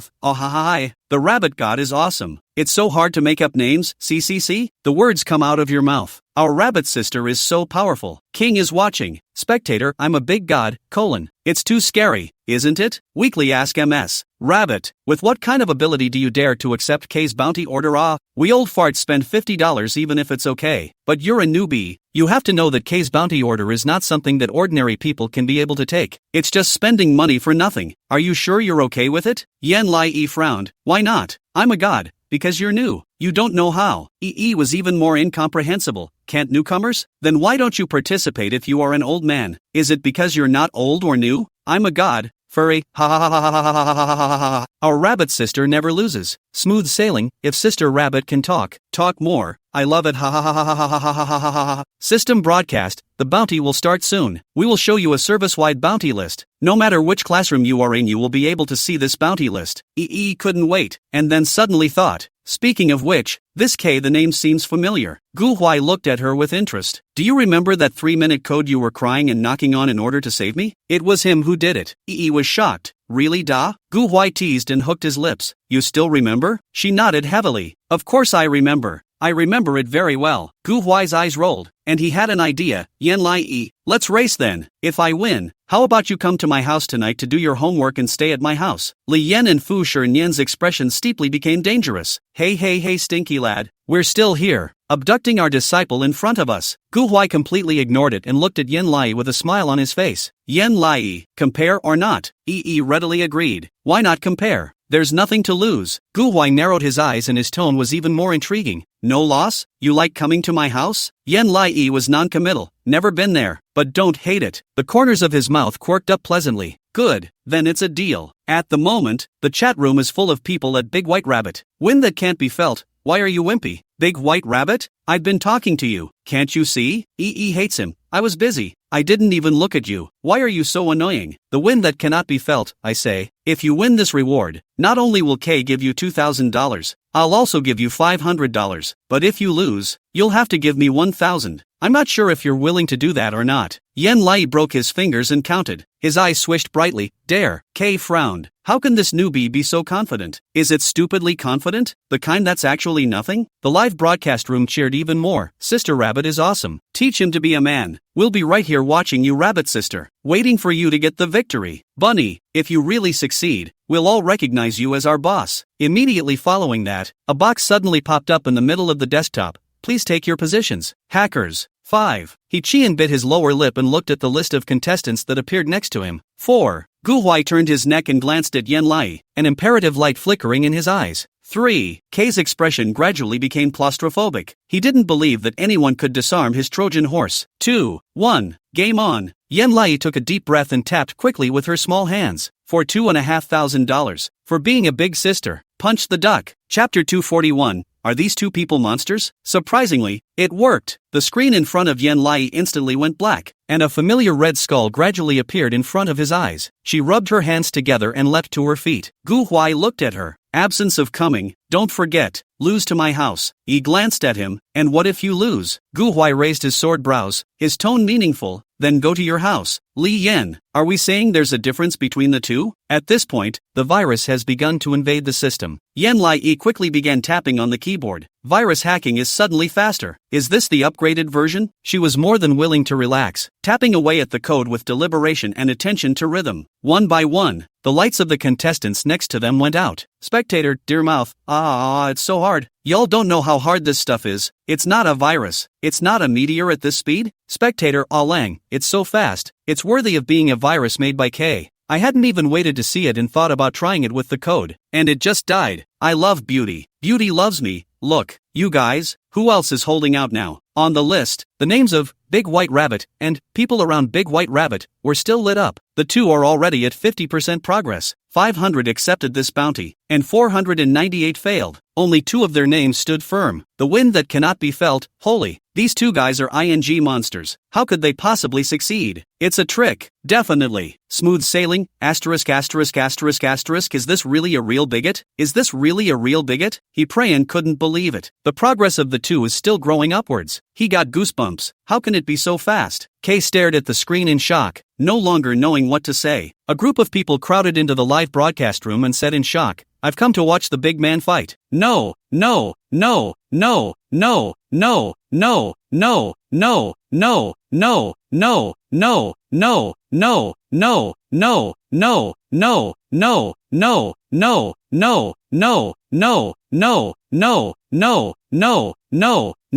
Now the first and second are 2 newbies. Am I crazy or is the world crazy? Wind that can't be felt. You guys just wait for their names to turn gray. But the progress of the 2 men continued to grow at an even pace. Yen Lai carefully recalled every single code inside his head. Gu Huai went down swimmingly. Li Yen stood behind him, looking pleased. Hey, look at these 2 disciples I've taken in now. One with 100 shots and one with a superb memory. I'm really looking forward to what the 2 of them will be like when they grow up. Fuzzy agreed. I'm looking forward to what they'll be like after they get married. Li Yen? is still a child. And how could I possibly marry off our big baby so easily? Fu Shirenyan. Then is there a possibility that she is married to another disciple of yours? Li Yen was stunned and tapped his head. Right, oh. This Gu Huai brat is so draggy that he forgot about him being my disciple. Fuzzy? The chat room was still abuzz. K's eyes burned into the progress bar. These 2 newbies are 90% of the way there. 92% now. The two are still going exactly the same speed. Gu Huai maneuvered with ease and glanced at the rankings of the two. The distance isn't closing. He licked his back teeth. I didn't expect this little thing to be so skillful now that it could be indistinguishable from him. How else is this going to win? Gu Huai's eyes rolled. How come? Do you want fries for dinner? Yan Lai instantly went off. Of course I want to eat it. Gu Huai's name went right over her and pressed enter. Ding dong. The exam was successful. Congratulations to someone close to the Great White Rabbit for winning the selection bounty reward. Yan Lai looked confused. How did she lose? But the chat room cheered. Asterisk asterisk asterisk asterisk. Unraveled. My mom. My hairs are standing on end. I really can't believe that K's virus was disarmed by two newbies. Harry, can't feel the wind, get the hell out of here and see how good our big brother is. Didn't you say you'd give $500? Hurry up and get the money out quick quick quick. User, the wind you can't feel is offline. I love beauty, beauty loves me. Sister Rabbit is awesome. Sister Rabbit is a god forever. It's hard to come up with a name. Don't go away. Rabbit sister. Stay in our class as the new genius. Beamed in chagrin, unable to figure out how. Why am I slow? Gu Huai patted her shoulder sympathetically. It's only by half a second. It's okay, you'll be fine next time. Li Yan and Fu Shiren. Who the hell is the reason for the failure of Yan? How'd he had the cheek to appease people? Li Yan cleared his throat and hinted. Oh good disciple, do you want to reflect on why you lost? Were you lost in thought just now? Yan Lai listlessly crouched on the computer desk, like a rabbit with its ears hanging down. Maybe I'm just slow. After all, Gu Huai's speed is very fast. Li Yan. Gu Huai pleasantly hooked up the corner of his mouth. It's okay, I think you're better than me. I don't want these $2,000 for you. Yan Lai rose in surprise, as if her rabbit ears stood up. Really da? Gu Huai propped one hand on his jaw and looked at her derisively. Really? She was so touched that she swooped down and hugged him. Then you've been so good to me. Gu Huai hugged her with his backhand, a hint of cunning shaking the bottom of his eyes, and the corner of his mouth hooked slightly. Li Yan was dumbfounded. Not this stupid disciple of mine, being sold and still helping people count the money. Fu Shiren laughed meaningfully. Certain people might be like her. Don't disciples follow their masters? Gu Huai's smile was even more intriguing as he took out his cell phone to make a call. I'll go order the kitchen's menu for tonight. She nodded and pulled out her cell phone as well, ready to report to her family. Yen Fengsheng has been busy lately, and Wei Yan's mom is out of the country on a business trip, so she's going to be staying at Shinan and her uncle's house for the next 2 days. So a message was sent to Xinjingjie. Brother, I'm going to stay at Gu Huai's house tonight. Xinjingjie seconds back? No way. Yan Lai lost a bet. Xinjingjie, no. She was helpless. Can't keep her word. That's all. Xinjingjie, dare to go and break your legs. Where does it come from? Soon. Her cell phone started buzzing and vibrating again. Shinzano, I heard you're going to stay at Gu Huai's house? You're skipping work on your first day at our house? You're pretty wild. Shin Xiuyan, going home at night, or not going home as you see fit. She bit her lower lip and counted the minutes. Unchained mom is on a business trip. There were only 3 older brothers in Shinan with their uncle inside the house. She returned to Shin Xiuyan. It doesn't matter if I'm there or not if Mama Wei Yang isn't there. Has to be true to her word. Then back to Shinzano. Brother, lost the bet. Must go. Finally back to Xinjingjie. I'm going to take a screenshot and tell my mom that you're going to beat me up. Xinjingjie? That's just a descriptive sentence. Shenzano? I can't speak well? Shen Xiuyan, you dare to try? Chapter 242. He Qian, do you accept disciples? Yan Lai sighed. So strange. Except for brother Jingji, all of them don't like me much. Why do they all care about me? Gu Huai probed over and frowned when he saw the chat box. Give it to me. I'll communicate with them. She dutifully handed over her cell phone. Gu Huai pulled a group. Gu Huai, enter the voice. The 3 teens quickly went into group voice. Shinzano's low voice was the first to ring out. Gu Huai, you if you dare to let Yan Lai go to your house tonight to stay you try. Lousy ing game with people are pushed. You talked to me about this? Xinjingjie was very upset. Who let you move my sister's cell phone? Give it back. Her cell phone is still bought by me. Gu Huai, the cell phone can be returned to you and I'll buy her another one. Xinjingjie, Shin Xiuyan, Gu Huai. Yan Lai is too small. She doesn't have the permission to be able to live in someone else's house yet. Gu Huai sneered. Shin Shou banquet. I, Gu Huai, am not someone else who is absent-minded. You brothers who came out halfway are. Shun Zeno. You. This kid is too ing rampant. Gu Huai, you give me out. Let's kowtow. Gu Huai took his cell phone and walked out of the room and went to break heads with them. Yan Lai waited dutifully and found a message. K requests to add you as a friend. She froze and accepted the chat request. At the same time, Prayan in the chat room also sent a message. Little White Rabbit and the people around the White Rabbit. You guys are great. Can you add a friend to exchange experience? He watched the match just now with glowing eyes. That was brilliant. It would have been upsetting for him to have the 2 of them overtake him. But this kind is the hidden bigot. He wanted to learn more. So he sent friend requests to 2 people. The great white rabbit agrees with your friend's demeanor. Kian's eyes swished brightly. It's okay to have one agree. A little nervously, he sent a message over. Hi, can we make friends? Yen Lai was still waiting for K to send her a message, and painfully said, it's okay. Qian couldn't hide his excitement. You guys are really awesome. Have you studied this virus? Oh yeah. Do you guys still take disciples? I'm willing to be your disciple. Yen Lai thought for a moment, but it seems like I can't take on disciples yet, and this isn't that hard. I know the answers after reading them a few times. Qian, how many times did you read it? This is genius. Then, he was even more excited. It's okay if we don't become master and disciple. We can make a friend. Are you from China? Can we add a WeChat? My WeChat is 17875. With that in mind, took the cell phone handed over by Gu Huai. Gu Huai was in a bad mood. Just now, he broke his head alone with the 3 brothers of Yen Lai. Winning though, but it's exhausting. He closed his eyes and pinched his brow. Absence of intention, then searched for a friend to add. The other party's name was still HQA, and her avatar was a kitten, so she chose to add it, and somewhat clumsily tapped out the words, hello, I'm the great white rabbit. Qian was overjoyed and agreed, and sent a cat emoticon packet, hello sister rabbit. In the future we can often exchange hacking experience. Please teach us more in the future. She couldn't help but smile, sending a bunny emoji and looking at the computer again. Kay hadn't said anything the whole time. Add her and say nothing. She hesitates and sends a hello emoticon. Kay was hidden in the darkness, looking at the somewhat bewildered absent-minded person inside the camera. The amber pupils of his eyes were laced with deep meaning. He hacked the guy's webcam the moment he added the Yankee intention. What a little 4-year-old girl, but it can't be. How could a 4-year-old get the Trojan horse virus he had been working on for 7 days? He grabbed his cell phone, snapped a picture of Yen Lai's somewhat bewildered face, looked up the address of where she was again, and moved to leave. Half an hour later, Yen Lai was going to Gu Huai's house. Before leaving, Li Yen handed her a card. Here, this is your bounty today, and the 10,000 bonus I gave you. Congratulations, you've become a celebrity in the hacker world. She was overjoyed and said sweetly, thank you, master, for cultivating me. Li Yen was stunned, crying and laughing. You're welcome, little apprentice. Will you come back next time? Successful once give 10,000. Oh, little nodded like garlic. Come on, this is the 2nd bucket of gold Gu Huai and I have earned. Gu Huai helped her carry her book bag and nodded absently. Aha! She smiled even more happily. Even made a friend. That HQA added my friend. Said he wants to be my friend. Oh. Gu Huai was still lost in thought and casually responded. Aha! He was preparing the room for Yen Lai to rest on today, and pressed her to listen to what she had to say. Yen Lai got in the car with him and the car drove to the Gu residence. A Volkswagen followed their car. Kay drove the car, followed, and came to a familiar area. This isn't his family's villa area? Kay sat in the car and was even more shocked to see here 2 kids walk into the best and most imposing villa they had here. These 2 kids are even Gu family members? Kay bit her lower lip, growing more and more torn. I had long heard that the Gu family's eldest grandson was particularly smart and a true genius, but how old is this genius to be solving Trojan horses? Gu Huai pulled Yen Lai into the living room. Sit down for a while, I'll go get ready. He nodded and turned her head to look out the window. It's pattering outside. A man in a white shirt stood in the rain, staring straight over. A little puzzled, she stood at the window and looked out. The man was still standing straight up in the rain, not moving a muscle. Is it to find someone? She hesitated and picked up the umbrella inside her school bag and walked towards him holding Gu Huaijia's umbrella again. Kay, who was standing outside, saw her come out and his breath caught in his throat as he twisted in fear. I ended up crashing headfirst into my own car.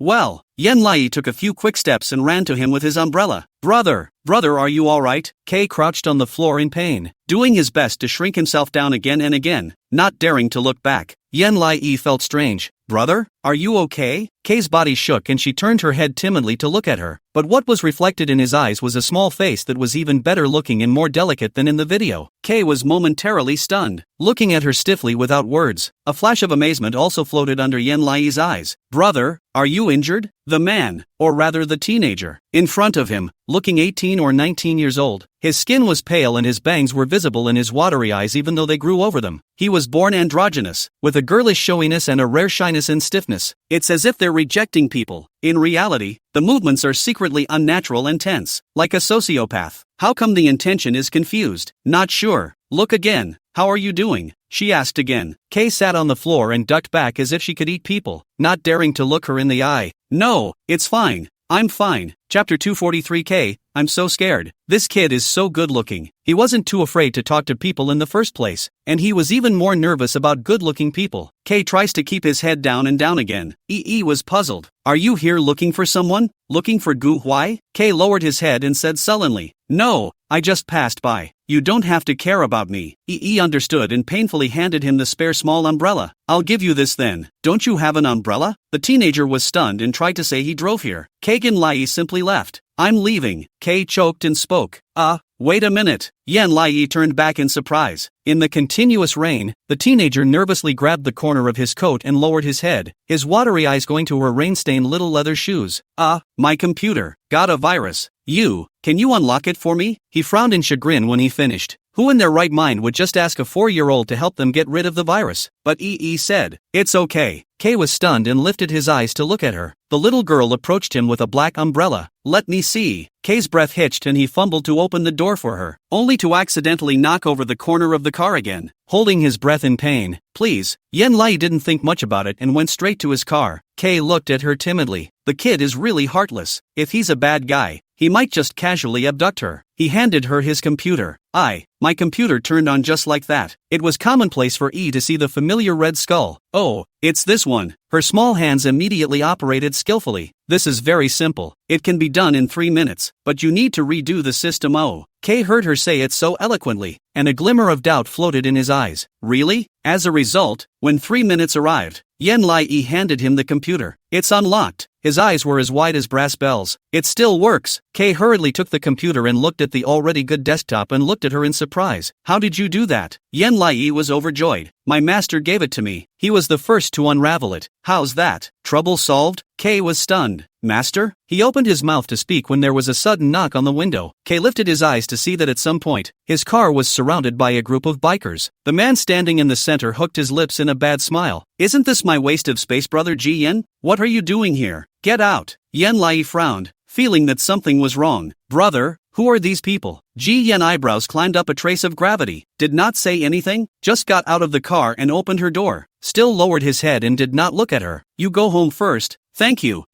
Will thank you. Yan Lai was unsure and looked at these big brothers and these Ghostfire teens also looked at her gangly. Isn't this the big star Yen? Come on. The Ghostfire teenager looked at Ji Yen. You're looking for your idol's autograph? Iron Waist. Your idol is a little girl. Gee, she scoffed. How do I know? Maybe it's because he and I aren't the same mom? His mom died early, and he grew up in our family's utility room. An iron waist of a man. It's not surprising that his idol is a little girl. Ji Yen's head pressed extremely low. Don't talk nonsense. She just did me a favor. Gee, she sneered and hooked her lips. Getting help from a 4-year-old girl? Help you sign your report card? The others laughed out loud. Take away the bamboo shoots, not she shall. Saying that about your brother, people will be sad. She did not think, and then looked at Yan Lai. Yan Lai, I remember you seem to be quite smart. Let me tell you, this brother of mine is a waste. As long as it's a person, he doesn't dare to look at the right person. In exchange for a woman, and even more so, he doesn't dare to look at you. If you really want to be a friend, she am willing to make friends with you. He offered his hand and looked at her in a friendly manner. I'm the second son of the Akari family. Nice to meet you. The other teens were sitting on their locomotives as well and looked at her with smiles. Hello, little yippee. Yan Lai didn't like it. Is that how you talk to your brother? Brother? Iki's smile faltered slightly. What? She looked at Ji Yen, who cowardly bowed his head and didn't dare to say anything, and fought. He's at least your brother, but you're laughing at him in front of so many people. You're not being polite. Ji Yen looked up in surprise, finally looking at her squarely. And she's defending him? He hurriedly tugged at her sleeve. Don't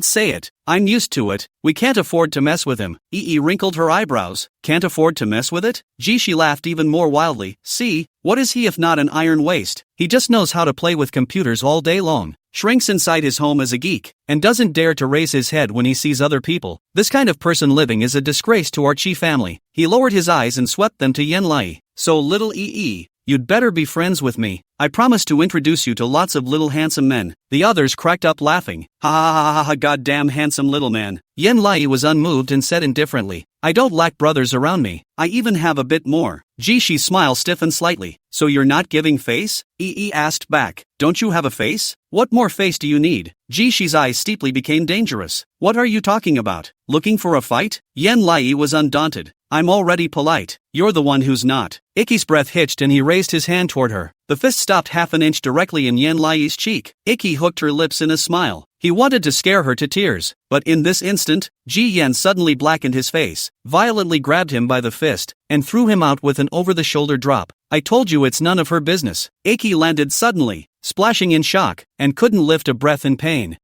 Ji Yen, who was protecting in front of Yenlai, looked like a hound dog showing its teeth and said with red eyes, try touching her one more time. There was dead silence. Everyone froze. Yenlai was dumbfounded and stood behind him with her mouth wide open. Brother Ji Yen. Ji Yen turned back angrily. What? Are you hurt? She shook her head dully and pointed at Iki, who was rolling around in pain on the ground. Are you that good? Ikyen was stunned and snapped out of it, twisting his head to look at Ikshi. She closed his eyes and wailed. Ah, it hurts. A hint of shock colored the bottom of Ji Yen's eyes. Suddenly waking up in shock, covering his lips and backing away, falling on his butt. Did I do this? He tearfully grasped at the absence of intention. Will someone call the police? I didn't mean to, little sister. Saying that, Ji Yen hugged her and cried his heart out. I'm so scared. Yen Lai was frozen in his arms and looked over at the others who were filled with fear. It should be someone else who should be afraid? How could this big brother character be so cutthroat? Chapter 244, If you touch me, I will cry. She climbed up with a carp, pointing at Ji Yen and roaring, Ji Yen, you a guy who can't even eat in my house dares to beat up Lao Zi. Believe it or not, Lao Zi will beat you to death. He swung his fist violently at Ji Yen. Ji Yen's eyes darkened. Little Yi suddenly grabbed an umbrella and blocked in front of the two. Iki disliked the tip of the umbrella with one fist. He raised his eyes in dismay. And Yi, with a straight face, disliked him as he moved back. The corner of Iki's mouth twitched. Don't mind your own business. Get up. Yen Lai. I don't. Surprised, Ji Yen stared at the little girl who was protecting herself. Although she was just up to his legs in height, she had a compelling aura, like a tiny hero, and looked resolutely at Iki. Don't you dare to make a move against us one try. Iki froze. The others in the room looked dumbfounded. They looked at each other and poofed. She didn't put her in her eyes at all and taunted. Yen Lai, do you want to look at your current height before you say such things to me? Do you think you have the power to fight? Yen Lai didn't hesitate. So what if I don't have it? As long as you touch me, I'll fall to the ground and cry. Iki? Crowd? Ji Yen? Did they hear wrong? How does this guy say the most wimpy things in the meanest tone of voice? She laughed in exasperation. Dare we say that this big star of ours is trying to blackmail someone? Justified. Right. I'll cry as soon as you touch me. When I cry, Gu Huai will come out. She scoffed. And Gu Huai is nothing. A lilting male voice came from the side. And what are you? Then, that you dare to say my son is something he is not? Yen Lai was stunned and quickly looked to the source of the sound. Iki's body stiffened, like a wooden man slowly turning back to look behind him. Just beside a pristine white Maserati stood a man in a well-tailored suit. The man was about 1 meter 9, with short airy hair parted in 3s and 7s, and a pair of peach blossom eyes that had a few similarities to Gu Huai's curved with a smile. Strangely enough, he was clearly smiling, but his pupils were haunted by an unquenchable anger, and his tone was intriguing, bullying my future daughter-in-law and looking down on my son. Right? Yen Lai was overjoyed and called out sweetly, Godfather. Iki was surprised. Godfather? The other boys blushed profusely and tugged at him. It's over Chishi. This one is Mr. Gu. That's the same Mr. Gu who owns the big mall. Iki's breath hitched, like a blow to the head. Mr. Gu Rin reached out and gently patted him on the shoulder. He shook hard. Gu Rin looked at him in a particularly kind manner. What were you doing just now? Were you trying to beat up my goddaughter? Jishi's head shook like a rattle drum. No. Absolutely not. I was trying to hit my brother because my brother just knocked me down. Yen Lai grunted and added from the sidelines. No, Godfather. It was him who tried to hit me, but this brother protected me and beat him up. He was not convinced and wanted to fight back. Gu Rin suddenly realized. Then don't you still want to beat my goddaughter? Lying is not a good habit. She sucked in a mouthful of cool air and quickly conceded. Bending down to his haunches. I'm sorry. I just got angry and impulsive in a moment. I shouldn't have quarreled with your goddaughter. Please forgive me. He turned his head again and looked at Yen Lai in panic. I'm sorry, little child star. I didn't mean to bully you. I was just confused for a moment. Please give me another chance. Please. The Gu family wasn't something their family was good enough to offend. His dad is one of the Gu family's partners. He'll take a beating if he loses the Gu family's big client. Was however surprised. Why did you recognize my godfather wrongly as soon as he came? Are you afraid of my godfather? She looked curiously at Gu Rin again. Godfather, are you mean? Gu Rin's thin lips lifted up and smiled faintly. Of course I'm not mean. I'm gentle and speak well. Like where can I find such a good godfather as me? Gee, she nodded like garlic. Right. Mr. Gu is a very, very good person, and all of us want to learn from Mr. Gu, so it's because Mr. Gu is too nice, and we didn't want to make Mr. Gu sad that we apologized. Gu Rin faked a smile. Oh, so it's just me, my daughter is bad, and my son is bad. Gee, she blushed miserably. All good. Just me is not good. I'm the only one who's bad. A cold grunt spilled out of Gu Rin's nose. Then why don't you get lost? Icky hoofed it to the locomotive. Gu Rin frowned. Push. Immediately, like a grandson, Icky pushed the heavy locomotive away. Ji Yen stood stiffly and thanked Gu Rin. Thank you, Mr. Gu, for helping to clear the air. Gu Rin was indifferent. Ji Yen, if you're a man, take good care of yourself and stop being such a wimp, can you? Don't forget that your mother was pissed off by Ji Shi's mom. You can't let your mother die in peace, can you? Ji Yen's face changed slightly. A ghostly cold light slipped under his eyes, and he respectfully said, yes, I know. Gu Rin hated it. Go on. Ji Yen turned around and looked at Yen Lai. You helped me today. I'll thank you properly. I'll leave first. He drove off. Yen Lai watched his car go away in confusion and uncertainty. He wanted to give thanks. How can I thank you? Suddenly, she received a message. You received an out-of-state transfer of $66. 666. Where does it come from? At the same time, a simultaneous announcement was made on the hacker's website. K sent $9. 706 in red envelopes to Big White Rabbit. Instantly the whole service was abuzz. What? Why is my rabbit sister flabbergasted again? Sister Rabbit is not online. But there are still legends of Sister Rabbit in the jungle? Sister Rabbit was guarded by King, and now she is being transferred and remitted by K. Can anyone tell me why this amount of money transferred and remitted is this amount? Is it a symbol of something? I just converted it with Chinese and US dollars and realized that this amount converted to Chinese currency is 666 yuan. It's considered to be awesome meaning in Huaxia, and the amount is also very auspicious. It's definitely Brother K appreciating Sister Bunny. Is Sister Rabbit still missing thighs needing a pendant? I can. So envious Rabbit sister MS. Rabbit is on the line. Share with us why K gave you money. I want to eat melon. Yen Lai, also ahead of lunch meeting, puzzled to look at the cell phone inside the suddenly more than a foreign transfer. She WeChat received a message at the same time. HQA, Sister Rabbit, did you see that K transferred you more than $9,700, which converted to RMB is 666 yuan. Did you receive it? She was stunned. So that one was K for her? But the question is why? Why did K give her something? She had a head full of questions. Was there any connection between this and what Brother Ji Yen had told her? Chapter 245, Absolute Lai won't come back. I'll go get it. Li Yen was even more uncertain and sent a message asking, Little apprentice, I heard that K transferred $660 to you. Is there any private dealings between you and him? Isn't this guy the most withdrawn? How did he give you money? She returned a voice. Neither does intentional. Li Yen, it's always not because you're cute, but you're really cute too. Yen Lai choked. Embarrassed. That's a lot of money. It's better to keep it well. Ji Yen drives home and looks at the hacker sites all discussing his relationship with Yen Lai. His mind unconsciously conjured up the look of Yen Lai. The little girl stood before him righteously, undaunted. It was the first person to help him since his mother died. He pondered for a moment, discreetly placing the frog umbrella that Yen Lai had given him inside the safe and gently closing the lid. On the other side, Gu Rin waved at Yen Lai. Goddaughter, hurry over. What are you gawking at outside? Came back to her senses, locked her cell phone and quickly followed him to the door, just in time to meet Gu Wai's anxious expression. What have you been doing? She choked and was just about to speak when Gu Rin said easily, my goddaughter missed me and went to the door to greet me. Yen Lai looked at him in surprise. Gu Rin raised an eyebrow. If Gu Huai knew that she went out and minded her own business without authorization, she would be angry. So he was considerate, right? Gu Huai didn't suspect anything and said in disgust, absence of intention. What are you doing thinking about him when you have nothing to do? He's annoying. Gu Rin, son, are you polite? Gu Huai rolled his eyes and led her upstairs. Follow me. Yen Lai followed him obediently to the side of Gu Huai's room. Gu Huai cleared his throat, a hint of redness flushing the tips of his ears, and twisted to cover her eyes. Move forward.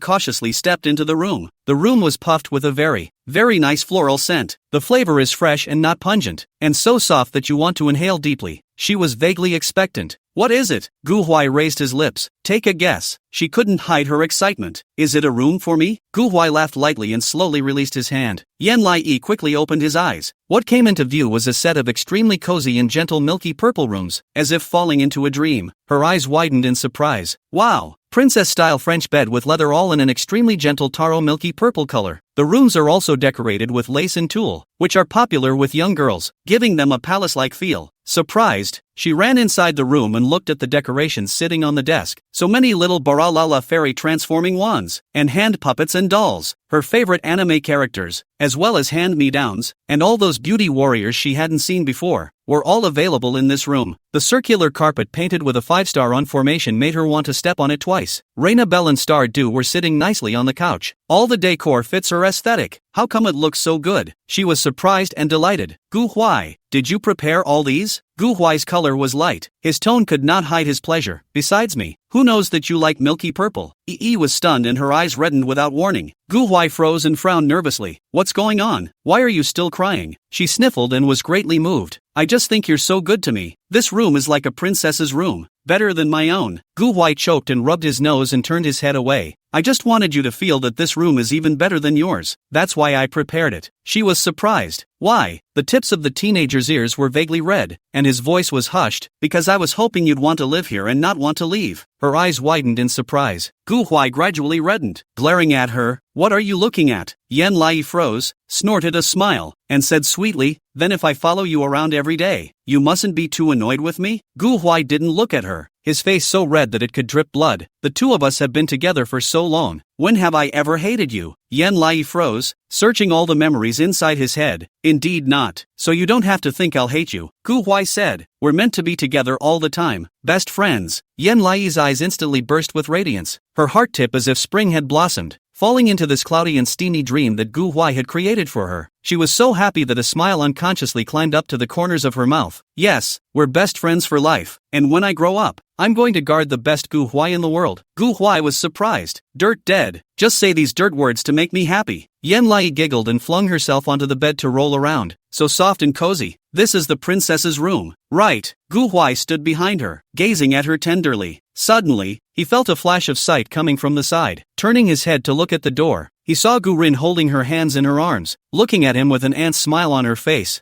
I'm still thinking, how did you spend this pocket money so hard lately? And I thought you were all playing the game, but I didn't expect you to sneak around and do a renovation here. He poked his head in and flirted. Ouch, a milky purple princess room. Yan Lai's favorite color. I'm so envious. Gu Huai. Yan Lai waved happily. Godfather, come in. Gu Rin froze and covered her mouth with her hand, pretending to be surprised. Can I? I don't seem to be qualified to step into the secret base of the two of you. If I come in, brother Gu Huai won't blame me, right? Yan came to mean. Ha! Gu Huai was speechless and pushed him back. Don't be shady, why are you here? Gu Rin couldn't hide the smile under her eyes, and instantly returned to normal. Why can't I be here? I want to watch how my son flirts with the girls, can't I? Gu Huai abruptly chilled his face. Any more nonsense and get out. Gu Rin, as if he couldn't hear, sighed. Hey, being young can be so good, loving without knowing it, being so green. Gu Huai blackened his face and slammed the door shut. If you can't talk, don't talk. Gu Rin laughed his head off. Oh, how old is this son? He's already booked himself a girlfriend. And shy. Suddenly, his cell phone rang. Shinin with, Yan Lai in your house, right? Gu Rin's smile disappeared instantly and replied. No. Shinin with,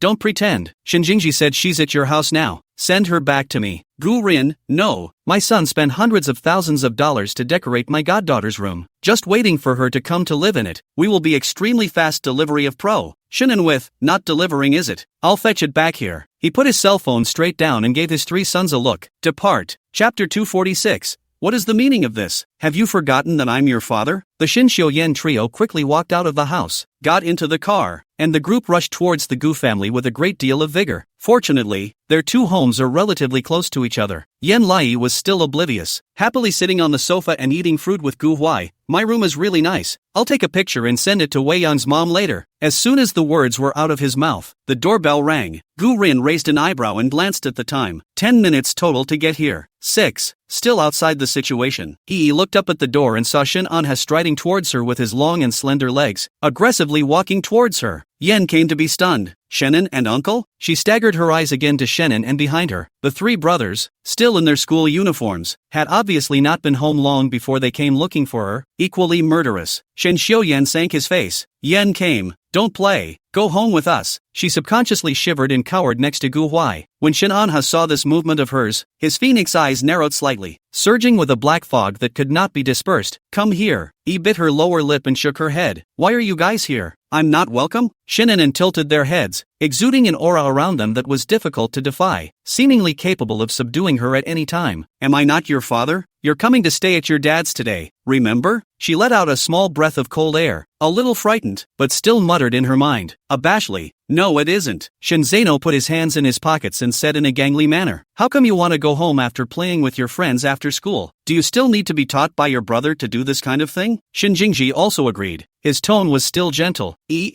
Aren't you a favorite to watch Ba La La Little Magic Fairy? Brother just opened a membership for you. You can go back and watch it now. Shen Xiuyan and Shin'en with the doings condescendingly looked at her. How come? Follow us. Gu Huai shot up. Why should I go with you guys? Yen Lai made an appointment with me to stay at my house today. The two of us made a bet and she lost, so she should stay at my place. Shen Xiuyan was not willing to show weakness. His voice line was deep and cold like ice. It's weird if you don't win a bet with a 4-year-old. You're just cheating. Gu Huai didn't deny it and looked at him fixedly. I won. I want her. It's as simple as that. Shen Xiuyan stepped forward. Gu Huai paced out and met him on all fours. The atmosphere suddenly became condensed. The Great War seemed to be on the verge of breaking out. Yi didn't dare to breathe a word, shrinking beside Gu Rin. Godfather. Shen Anha steeply clenched his fists, and his dark eyes contained a destructive anger. Gu Rin calmed herself, circled her soothingly, and looked at Shin'en with, why do you have to have my goddaughter come back to live in your house? Isn't it the same to stay with me? Shin'en with not moved. Wei Yang business trip to be out for half a month. She cannot come back to take care of her during this period of time. Today it's my turn to take care of Yen Lai. I naturally take good care of it. No need for you to manage. Gu Rin nodded, dragging her voice. Oh I see. So you're not seriously concerned about your daughter, but because you're worried that Yen Wei Yang is angry. That's why you want to control your daughter, isn't it? If Yen Wei Yang doesn't like Yen Lai, you're not nice to Yen Lai either, right? Shen Anha abruptly sank his face. Yen Lai is my daughter. Can I treat her badly? Even if it's true that he can't give her a father's love, economic conditions, he would never condescend to her either. He subconsciously shivered and glared at him even more resistively. He was stabbed in the heart by the look and suppressed his anger. Why don't you come over here and don't wait for me to count to 3? Gu Rin's smile sank when he heard this. Shen Anha, don't pretend to be a father and daughter. Who doesn't know that you hate Yen Zishi? How can you still like her daughter? Aren't you doing this just to deliver with Yen Wei Yang? It's the same for me. Shen Anha's breath stuttered and looked at him decisively. I repeat, Yen Lai is Yen Lai, Yen Zishi is Yen Zishi. Even if Yen Lai was born from her mother's counting on me, Yen Lai is still my daughter, and I, Shen Anha, will not be irresponsible, and I am the one who will take this child. Wei Yang knew. He had nothing to hide. At first he did wrong. He admitted it and changed. It's that simple. So he needed time alone with Yen Lai to get to know each other well. Shin'en and his gaze gradually became sharp. Come here. Absent the intention. Yi grabbed the hem of Gu Rin's shirt. No go. He was stunned. Are you talking back? When these words came out, Shin Xiuyan and the others shivered reflexively. How dare you disobey your father? Any of them had to listen to Dad. Shinzano's disobedience and being thrown into the island to survive on his own is not just talk. Their father was really mean. Shin Jingji's eyes implied.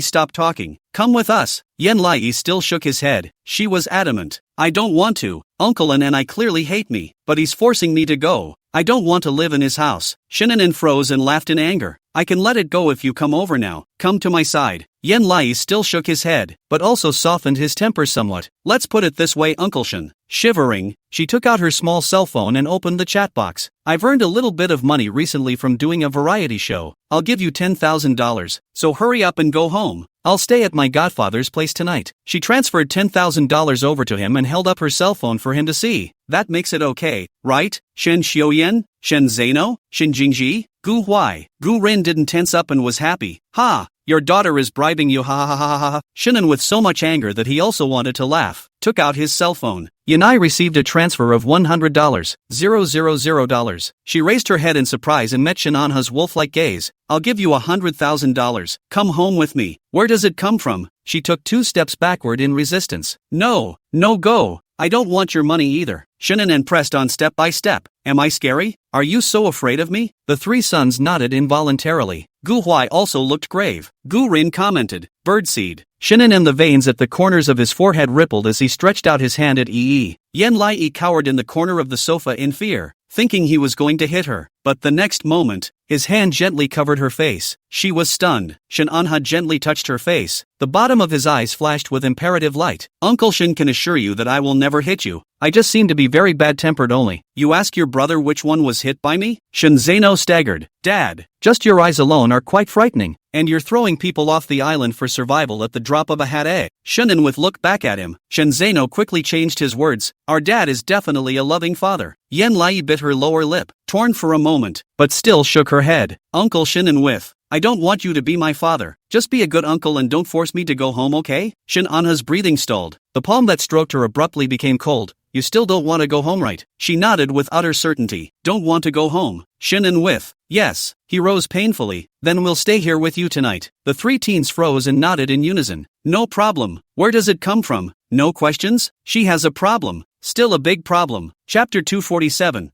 What is the meaning of this? I have nothing against you. Gu Rin was also dumbfounded and said with a dull gaze, Shen Anha, the two of us have known each other for so many years. From kindergarten to college and back again. Every day we don't see each other with our heads down and our heads up. When did you ever want to come to live in my house? Shen Anha didn't say anything and only gave Shin Xiuyan a look. Shin Xiuyan went to the car and took out the toiletries they had already prepared long ago and came back. Shinin with a relaxed tone. I can come and stay at your house now. He cocked his head at Yen Lai. Yen Lai, mind? Yen came to mind. Don't you guys want to go home? Shin Anha's face was expressionless, with a big feeling of fooling around with her. Since you don't want to go home, then we won't go home either. I'm willing to accompany you. After all, today is the first night you're coming to our home. There's no way I'm going to just let you live out of my home on your first day today. The plan has to go on as usual. Yen Lai was dumbfounded. What plan? Shinin with picked up the phone. Come in. The doorbell rang again. The maid opened the door and a few people dressed in chef's clothes walked up to her nodding their heads. MS. Yen Lai, please let us introduce ourselves. We are professional chefs of Hailulu Hot Pot. Saying that you like Hailulu, we will be on site to prepare the ingredients for you and invite you and your family to have dinner together. May I ask you to start cooking for you now? Where does it come from? She looked at Shinin with a dull look. This is your plan? Shinin with no denial. Yes, now eat it or not. Your call. Yen Lai. Not really. You have to invite someone to your home for fondue. Gu Wai finally couldn't bear it and said in a low voice, Today is the day that I have an intention with Yen Lai. I've already asked them to prepare the meal. I don't need them. Shinin with the tone without waves, you first ready? Everything has to have a first come first served. Yen Lai come to live in my house has long been set 3 days ago. Ingredients and deposit I have paid in advance. If you really want to line up, it's me first. Gu Huai choked. Yi bit her lower lip, not really noticing that. For the sake of it, then let's eat together. She hadn't thought for a moment that they would catch up and have to live here. If she had known this, she wouldn't have made the bet with Gu Huai. Shinin and Shir took their seats. Very well, you may begin. The chef nodded. The cooks at Gu Huai's house followed suit and got busy. Gu Rin stood aside like an outsider, but was still optimistic. That's fine. Eating the meal chosen by my son and then eating the meal ordered by my good brother is considered earning. Yen Lai blinked, but felt that it made some sense, and went along with the idea, right, I'm both. It's kind of earned. Gu Huai sighed quietly when he saw her so happy. Forget it. It's good that she's happy. At the table, Shunin didn't eat much. Yen Lai was particularly happy to eat. There was a Gu Huai on her left, a clingy Shin Jingji on her right, and opposite her were Shin Xiuyan and Shin Zeno. Pamper her. Shin Xiuyan pushed his glasses and said rigorously, Why come? You're a little kid. Try to drink as little juice as possible. Yen Lai. Shin Zeno was proud. Why don't you come and eat spicy food with me and compare who can eat spicy food with me? Yen Lai. Shin Jingji disliked. You're crazy. Compared with the child what to eat spicy, if she ate out of the disease injection when you coaxed her? Yen Lai. Gu Huai ignored them.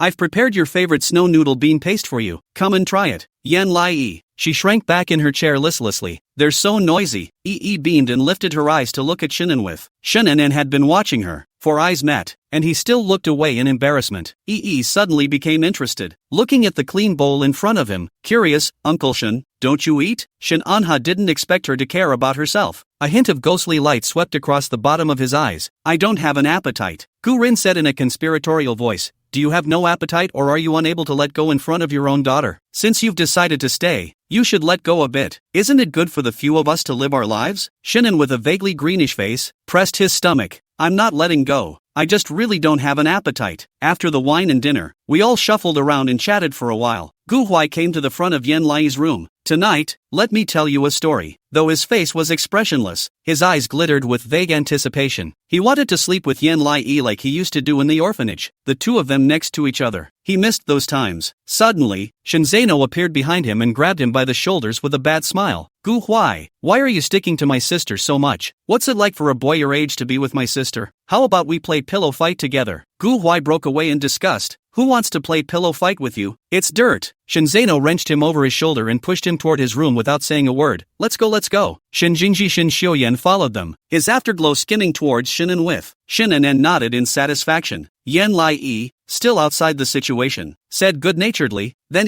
will sleep by herself. Good night. Gu Rin walked incomparably smoothly to her and said with a smile, wait a minute, daughter. I haven't had a daughter yet. I don't know what it's like to tell a bedtime story to a child. You should like listening to bedtime stories at your age. Why don't you just let me tell you one? Yen Lai surprised, but did not refuse. Yes, she does have a habit of listening to stories before bed, but she had lived with Yen Fengxing for so many days that she had boarded over the habit. It would be best if there were. Gu Rin was overjoyed, rubbing his hands together to head for her room. Then hurry up. I'll tell you about the daughter of the sea. Intentions turned and entered the room. Gu Rin followed close behind. Suddenly, Shen Anhai yanked Gu Rin toward the door, closing and locking it in the process. Gu Rin, who was suddenly pulled to the door, how he was yanked out. Was blissfully unaware of this and turned around, a smile just piling up on the corners of his mouth and collapsing directly the moment he saw Shinan with. Uncle and Aunt, how come it's you? Shinan stood behind her, wearing a black shirt model men's silk sleeper, short hair washed and blow-dried, fluffy and with a hint of spontaneity. A far cry from the usual meticulous image, only he still had a cold color in his eyes. What? I'm not welcome? She shook her head with a complicated look. Welcome and not welcome, because I thought you didn't like Shinan with a startled, the heart vaguely some seized pain, suppressing the unpleasantness, squatting in front of her, absence of intention.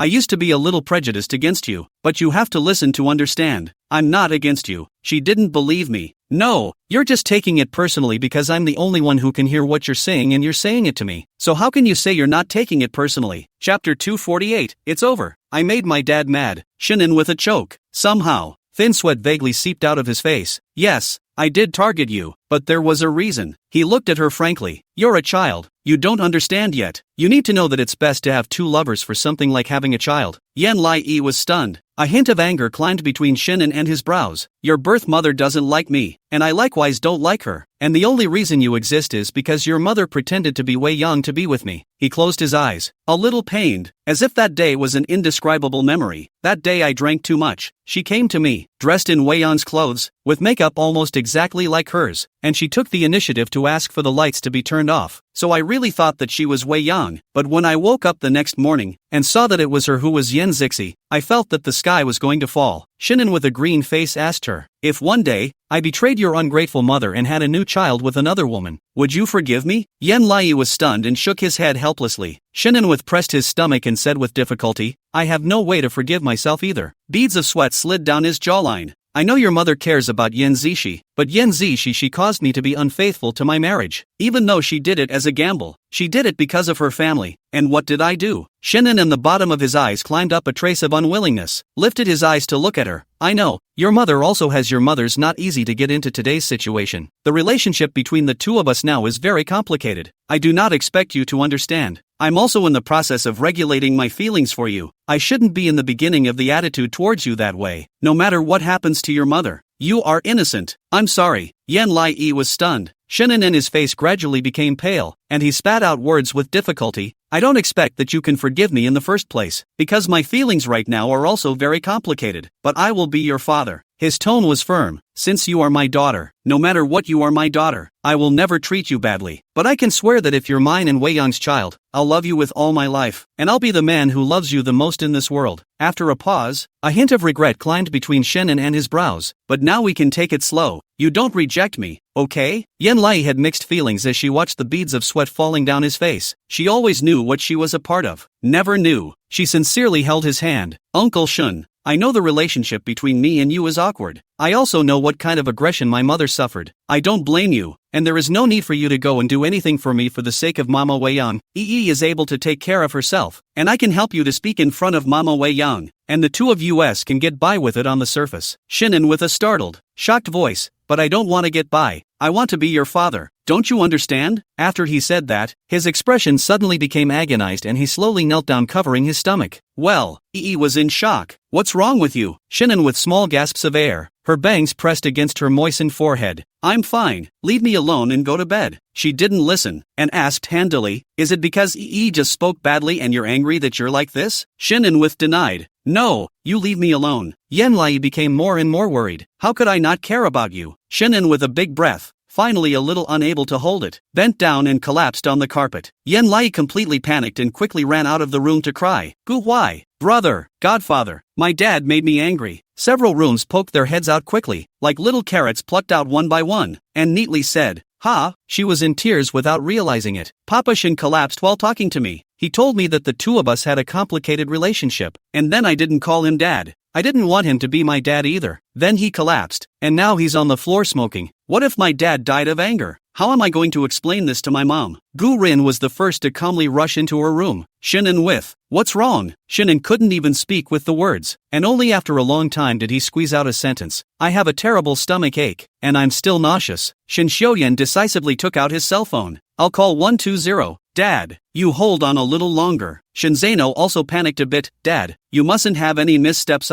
We are still young and have no way to inherit your company. If anything happens to you, the other shareholders will be hungry for you. I just want to live a smooth life. I don't want to be the revenge hero. Shinan with, shut up you. Shin Jingji was so anxious that he stomped his feet. Yan Lai was terrified and stood in the doorway shivering. She pointed at herself helplessly. Is it my fault? Did I say something wrong that made Uncle uncomfortable? Gu Huai's heart ached, and as he held her in his arms to smooth her breath, it's not you. We'll take him to the hospital now to investigate properly. It's definitely not you. Don't worry. Gu Renga to pacify, that is I Yan Lai. Your father what big storms have not seen. Yu Wei Yang mother was almost chased by me in the first place. He did not gas to heart attack? Shenan and, he's still sick. You have to be so mad at him, don't you? Shin Jingji hurriedly pacified Yanlai. Don't be afraid, Dad just has a stomach ache. Maybe he ate something wrong. If anything, if he was really pissed off by you, he would most likely be in a coma right now. Dizziness, and his heart isn't feeling well. Right now he just has a stomach ache. Shinan with clenched teeth. Thank you for your science, son. I am doubly warmed. Yan Lai was gradually comforted over and walked over to Shin Anha to assure him. Uncle Shun, I promise you, we both need time to slowly sort out our relationship, but you can't die. If you die, your time will have to be fixed here. You won't have a future anymore. Shenan and the corners of his mouth twitched. A belly of fire, no place to vent. Don't worry about it. He looked up with difficulty and patted her head. I'll hold out until the day we both figure it out. Yan Lai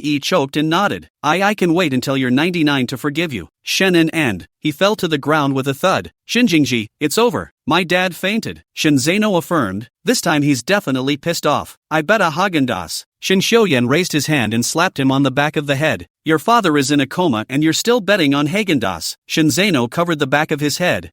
Brother, can you not always hit the back of my head? What if you're hitting me stupid? Shin Xiuyan couldn't bear it. You're stupid now. Shinan and his ears buzzed, and he couldn't rest even with his eyes closed. Don't you guys argue around me. Everyone looked at each other and hurriedly shut their mouths and said no more. Yan Lai stood by his side and softly said, Uncle, if anything happens to you, I'll be responsible. I'll take care of you. Gu Rin was struck by a thought. Then what if your uncle dies? Won't your mother Wei Yan be lonely? Yan Lai's tearful eyes were hazy. Then Uncle Shin, I'll find another father for Mother Wei Yang, and I'll definitely go through a heavy screening process and choose a father who is the best looking and the best and most sincere to my mother. Don't worry, Shenan and, he reached out a trembling hand to cover her mouth, seemingly coaxing. Shut up, absent coming. Gu Rin gloated. Remember Shin Anha, there are still hordes of people lining up to marry your wife when you die. Shenan and, Shin Xiuyan looked out the window and said cheerfully, the ambulance is here. Shinan with difficulty got up from the ground. Hurry up. He's afraid he'll die here in a minute. Chapter 249. Don't you want to see how Yan Lai takes care of Shin Anha? Gu Rin assisted Shinan with and pretended to be touched. Good brother, no matter what the results of the examination will be later, I will stand by your side, and I won't mind you even if you have a urine bag hanging on you. Shinan with one hand pushed him away and gritted her teeth to go downstairs herself. Just in time, the staff came up with a stretcher. Come lie down, lie down. Yen Lai followed him step by step, holding on to the corner of his coat. Shinan with noticed this detail and reached out to try to hold hers. But the next moment, Shin Jingji wrapped Yen Lai in his arms and directly missed his hand. It's okay sis, it'll be fine. Shinan and, no, he's up to something big. Getting into the ambulance, the doctor said, only one family member can follow.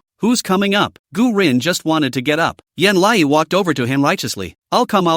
I want to come. She climbed into the ambulance and sat beside Shinan with, guarding him obsessively. Shinan and looked at her, already a little uncertain. Are you waiting for me to die and then find a new husband for your undying mother? Yi was stunned and shook her head earnestly. No, Mama Wei Yang likes you. If you can stay alive, you can stay alive. Shinan with, I thank you. The paramedics were amused. That's your daughter, isn't it? Shin Anha didn't deny it and nodded. Yen Lai looked anxiously at the accompanying doctor. Doctor, is my father serious? Will he die? The doctor looked at him. What are you feeling now? And when did the abdominal pain start? Shinan and lay weakly, spitting out words still clear. At first it was just a stomachache. After that it suddenly felt nauseous. And now it's just a pain in the right lower abdomen. It hurts a lot. The doctor drifted off. Then the initial diagnosis could be appendicitis. Just do a diagnostic later. Yen Lai was surprised. Is appendicitis serious? The doctor nodded. If you had come in late, it could have been life-threatening. But you guys called 120 just in time. So don't worry little friend. It shouldn't be anything more than that. Yen Lai breathed a sigh of relief and tightly guarded Shin Anha's side. Divine negligence. Yi won't fight with you in the future. And after this evening passes, Yi will go home with you and take good care of you. Shinan and looked at her fixedly. The girl's clean eyes seemed to be filled with stars. It was a pair of eyes that also bore some resemblance to his. It seemed like a spring breeze was blowing through his heart, and flowers were blooming on the mountains. Is this what it's like to have a daughter? Shinan and looked at her dumbfounded. Yen Lai worriedly clutched his hand. Guilt was hard to hide. As expected, after arriving at the hospital, he was diagnosed with acute appendicitis. Because it was just the right time, it went straight to the operating table for a minimally invasive procedure. And a few days in the hospital was no big deal. Gu Rin is like a loudspeaker, filming Shinan with the sick horse on his wrist to send a friend circle. Good brother, I'm always here for you. So everyone knew. Yen Weiyang was worried in video called Shin Anha. I'm sorry Anha.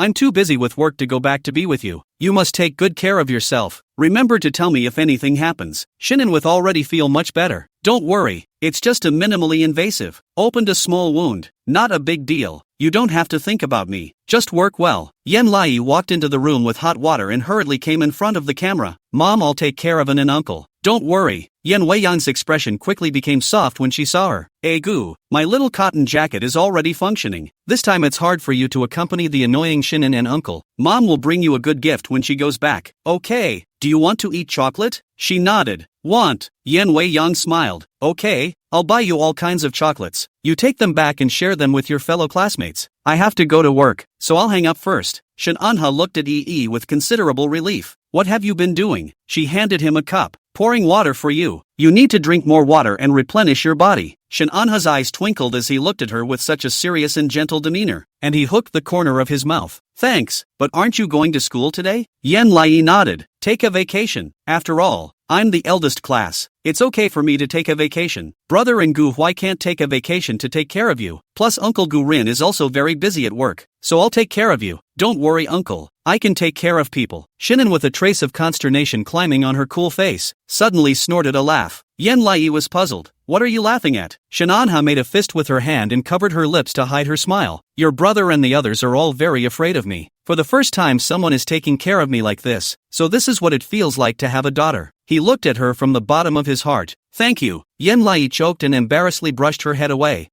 Go make you food. Wait for me. Shinan were stunned and opened their mouths to say something. Yanai just panicked and ran. He watched her back, a tenderness in his smile that he didn't know was there, and drained the warm water in one gulp. Yen Lai scrambled through the hallway and brushed past a woman. The woman was wearing a very soft perfume that smelled so good she couldn't help but look back. The woman was seen wearing a pure white short skirt suit, her inked hair lazily clipped with hairpins, delicate and intellectual. Her hand was still carrying a thermos box as she walked toward the front. Seems like a pretty sister? She didn't pause any longer, carrying her lunchbox and preparing to make a nutritious meal of instant noodles for Shinan with. Put in a ham hock and an egg. Hey, it definitely replenishes the body. Meanwhile, Yen Wugui clicked on the Yen family's video conference, one after another. The Yankee family enters the video. Yen Fengsheng was the most speechless. Yen Wugu, not everyone is a hobo like you. We still have jobs, okay? What the hell do you want? Yen Wugui smiled. Didn't I hear that Shinin was hospitalized with appendicitis? It just so happens that I invented an exceptionally small micro-drone. Don't you guys want to know what kind of state he is in privately with Yen Lai? As soon as they heard this, the Yen family's eyebrows rose in interest. Yen Wugui knew them and maneuvered the drone into the hospital room. Come and see. When the drone squeezed through the small cracks in the hospital room, Yen Wugui stared at the screen with gusto, and suddenly saw a woman in a pure white suit sitting next to the hospital bed in a graceful manner. Taking out a thermos box, Mr. Shin, this is the chicken soup that I boiled myself with my own hands, and I would like to replenish your body. Yen Lingyun? Yen Fengsheng? Yen Wugui's smile suddenly disappeared. Damn, Shin Anyu, this dog even betrayed my sister? Yen Lingyun calmed down. Don't move, wait for a reaction. As expected, Shinin with repulsion wrinkled his eyebrows. Thank you, you can go back. After you go back, you give me the money for the ingredients of this chicken soup. I will combine it with the handmade fee and let the finance give it to you. The woman froze and snapped. Mr. Shun, look at you being so outgoing. This is just a favor. No need for you to give money. Yen Wugu couldn't bear it. I'll go and drink his chicken soup now. Yen Fengsheng, wait a minute. Look who's here. Yen Wugui fixed his eyes and saw Yen Lai enter the camera, carrying the same type of thermos box in his hand. The woman turned back toward her. Her smile suddenly froze on her face, with the look of Uncle Shun Anyu betraying Wei Yang's mother. Sister Yu Hu? The woman was stunned and stood up. Little Ee, I am an employee of your father's company. I specially came over to bring chicken soup for him to nourish his body. I heard that your mom doesn't have time to take care of him, so that's why I came to help. She smiled warmly. It's not good to have no one to take care of a successful person like Mr. Shun. Your mom cares too much about work too. Chicken soup? Yen Lai's alarm bells went off and she walked over to the hospital bed and retorted. Who says my mom doesn't have time? This is the chicken soup my mom brought back from France. This chicken soup do private jet back. Yen Wugue? Yen Lingyun wasn't sure. I thought airplanes didn't allow water? Yen Fengsheng narrowed his eyes inscrutably, tuned the camera to the Yen Lai lunchbox. Yen Wugue carefully maneuvered and aimed the camera at Yi's lunchbox. Intentional, apparently a bit sneaky, covered the lunchbox with her body and opened the insulated lunchbox. It was hot and steamy in no time, and an aroma hit my nose. She cut in. You sniff. How nice it smells. But what was reflected in these people's eyes was a bowl of instant noodles that haven't soaked yet, put in a ham hock, and a brined egg. Yen Wugue? Yen Lingyun? Yen Fengsheng? 6. The corner of the woman's mouth twitched, and she asked tentatively and uncertainly, why does the chicken soup your mom made smell like Master Khan's braised beef noodles? Yen Lai's breath stuttered, and he said in a bored manner, this is my mom's specialty, Kang Fu braised beef noodle flavored chicken soup. You can't make it, can you?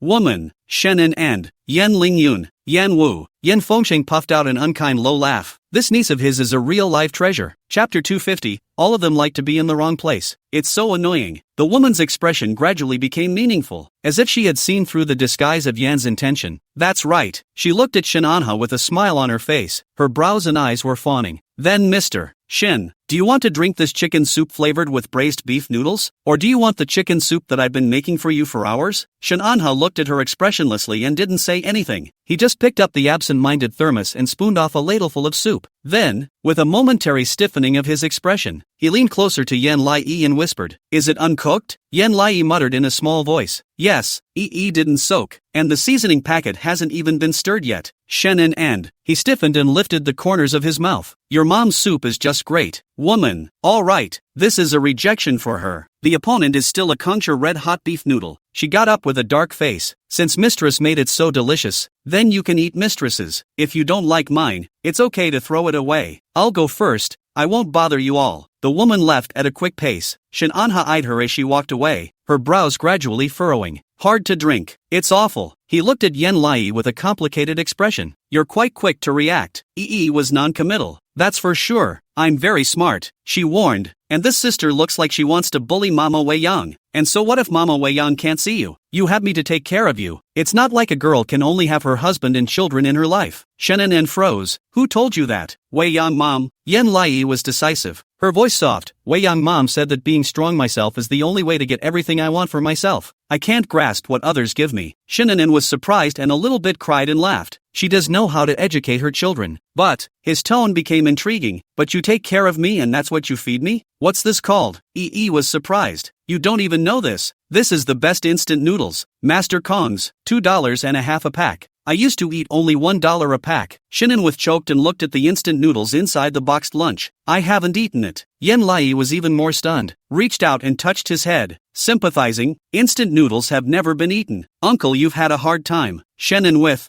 Yan Wu Gue laughed behind the screen. Ha ha ha ha ha ha ha, my niece can be too good. Laughed me to death. Shannon which is not having a hard time. That's having too good a time, ha ha ha ha ha. Yan Lingyun also smiled and said, this child Yan Lai has always been very responsive, and has helped us solve quite a few troubles. Yan Fengsheng hooked the corner of his mouth. I won't deny that. Yan Wugue slapped his thigh. Speaking of which, this child hasn't been paid for taking care of Shananha. I'll go buy her a doll. Yan Lingyun wrinkled his brows. But didn't you go to take care of Shananha? You're leaving now? Yan Wugu snorted. I came here to see how Shannon end. Not dead on the line, ah. Besides, this little baby's so hard. I came empty-handed, how rude. Yan Lingyun thought it made sense. Then you go. We'll visit him together later. And I'll also call Yan Lixing and Gu Rin. Yan Lixing received a message from Yan Lingyun. In the afternoon we will make time to visit Shananha. Remember to prepare a gift. And the gift of Yan Lai. She is taking care of Shananha. As an uncle, no matter how much you don't like it, you have to show your sincerity. Remember. Yan Lixing endured the pain and sat on the toilet, snorted, one by one, just like being brainwashed by Yan Lai. A niece is not enough for them to treasure. With that said, he stood up from the toilet with pain and suddenly realized that the toilet was filled with a large amount of blood. Yan Lixing stared in dismay. It's amazing how he went to the bathroom to get the feeling of a murder scene. His hemorrhoids seemed to be getting worse again. Yan Lixing repeatedly wiped it many times, and the blood continued to flow. What can we do about this? He looked at his light-colored jeans, hesitated, and picked up his cell phone to call. Xian Duo. Don't you women use that thing every time you get your period? Bring me one. It wasn't long before Chandler walked into his office with a tampon. Yan Knight stepped out of the restroom with a stiff posture. Xian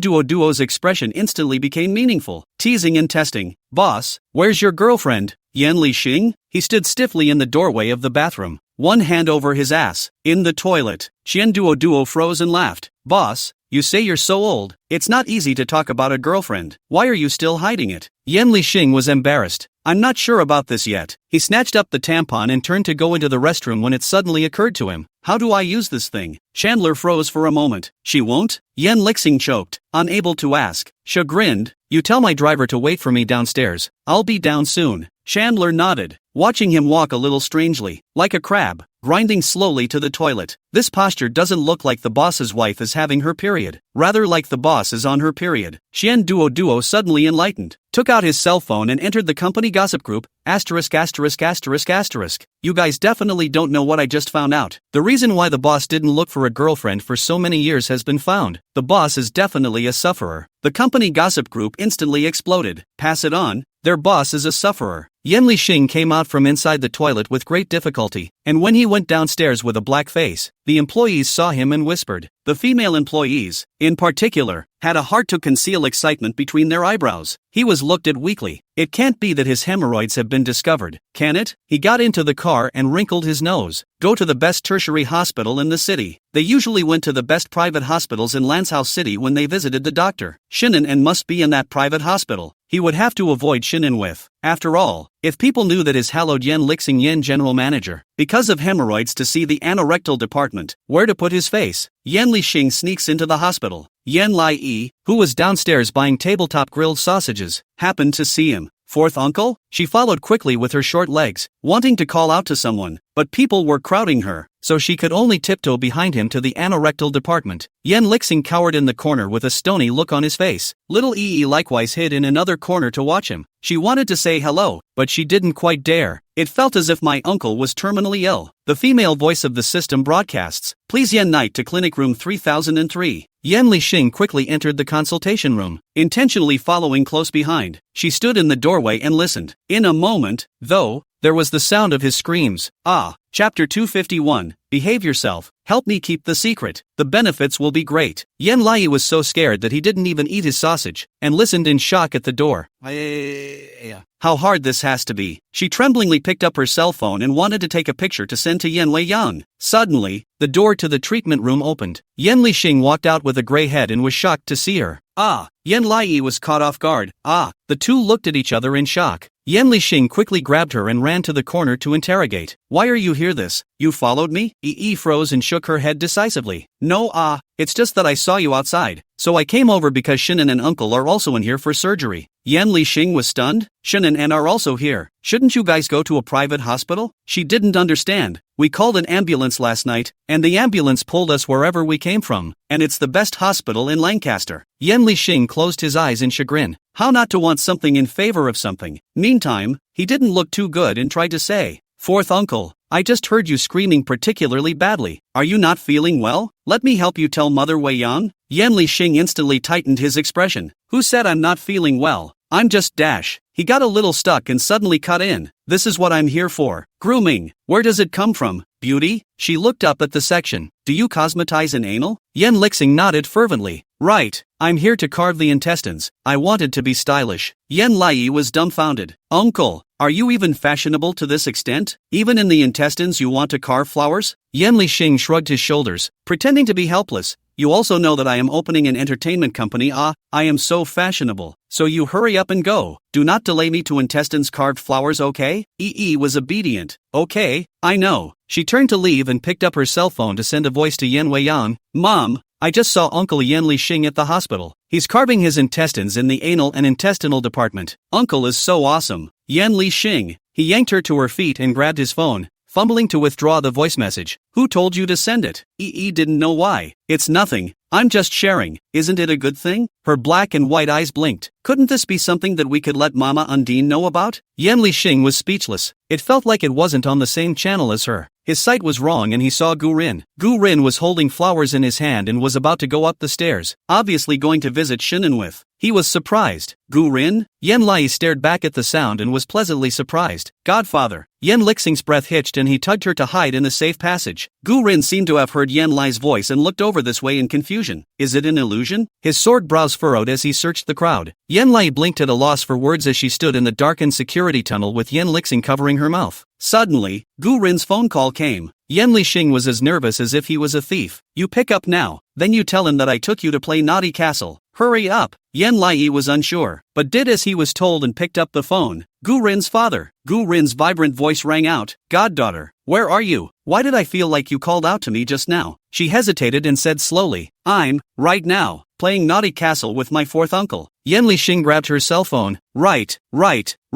I'll take her back later. Don't worry about it. After he finished speaking he hung up the phone handily without waiting for Gu Rin to say anything else. Yan Lai still didn't understand and asked in a soft voice, Uncle, are you taking something into consideration? Why do you want me to lie? Yan Lixing broke out in a cold sweat and looked at her hesitantly. Looks like he can't hide. He sighed. Actually, within our family, if you carve flowers for your intestines you are removed from the family, which means that even though I enjoy this hobby, if my family knew about it, they would punish me. Little Yi was struck by lightning. Is it that serious? Yan Lixing nodded sadly. So you're willing to help me keep my secret? As long as you promise me not to tell anyone, I can treat you to everything you want to eat. Yan Lai was pleasantly surprised. Really? Then I want ice cream. Usually, Unchained's mom only gave her a small box, and she had to be on her best behavior to get it, because Mayan's mom says she's too young to eat too much ice cream and will get diarrhea. Even Gu Wai limits her need for ice cream. She cautiously tried. Can Yi eat until she's full? Yan Lixing agreed readily. As long as you can keep it a secret and help me take care of your other uncles so they don't find out about me, you can have as much as you want. Her eyes were glowing. That's great. Yan Lixing saw her so happy. A hint of a smile he hadn't yet noticed climbed to the corners of his mouth. I'll take you to buy 5 boxes of ice cream to appetize your stomach first. You stay with me for the checkup and don't wander off, okay? She didn't hesitate. Yes. Yan Lixing was relieved and decisively asked the driver to buy 5 boxes of the smallest box of ice cream to send up, equivalent to a box of 1 ball. Yan Lai carries a small bag and eats after him. She seemed to have been hungry for days, and in no time the 5 boxes were gone, and she was still slamming her mouth with intent. Yan Lixing had already finished the admission procedures and booked a single room. Still eating? Her stomach was a little upset, but the thought of ice cream until she was full made her nod decisively. Eat. She's going to eat enough. Yan Lixing snapped his fingers particularly painfully. No problem, I'll give you 5 more boxes. The nurse came in to check on her room and saw little Izzy sitting on the couch wiggling her feet and eating ice cream. She cocked her head. Are you the one who's absent to come? Lifted her eyes and nodded. Yeah, the nurse was overjoyed. It's really you. In a moment we'll both take a picture. Will you sign it for me? She readily agreed. Yeah, the nurse arched her eyebrow, suddenly noticing the 4 empty ice cream cartons placed squarely next to her. Her smile faltered slightly. Are these the ones you ate? Yan Lai pressed her somewhat less comfortable stomach and swallowed the last bite of ice cream. Yes, my 4th uncle bought it for me, and I've eaten 10 boxes of it. Nurse, 10 boxes? She squatted in front of Yan Lai and grabbed her by the shoulders absurdly. Are you sure you ate 10 boxes? How can you eat 10 boxes of ice cream as a little kid? Do you know you'll hurt your body like that? She shook her head. No, it won't. Is usually fine with a box, and I don't feel anything right now. Chapter 252, Yan Lai's sudden abdominal pain. Yan Lixing cannot do anything about it. The nurse was shocked, and when she saw Yan Lixing come out of the restroom, the reprimand split on him. Parent, how can you give a 4-year-old child so many boxes of ice cream? What if she gets acute gastroenteritis? Yan Lixing stood in the doorway, only feeling puzzled, which is not so serious.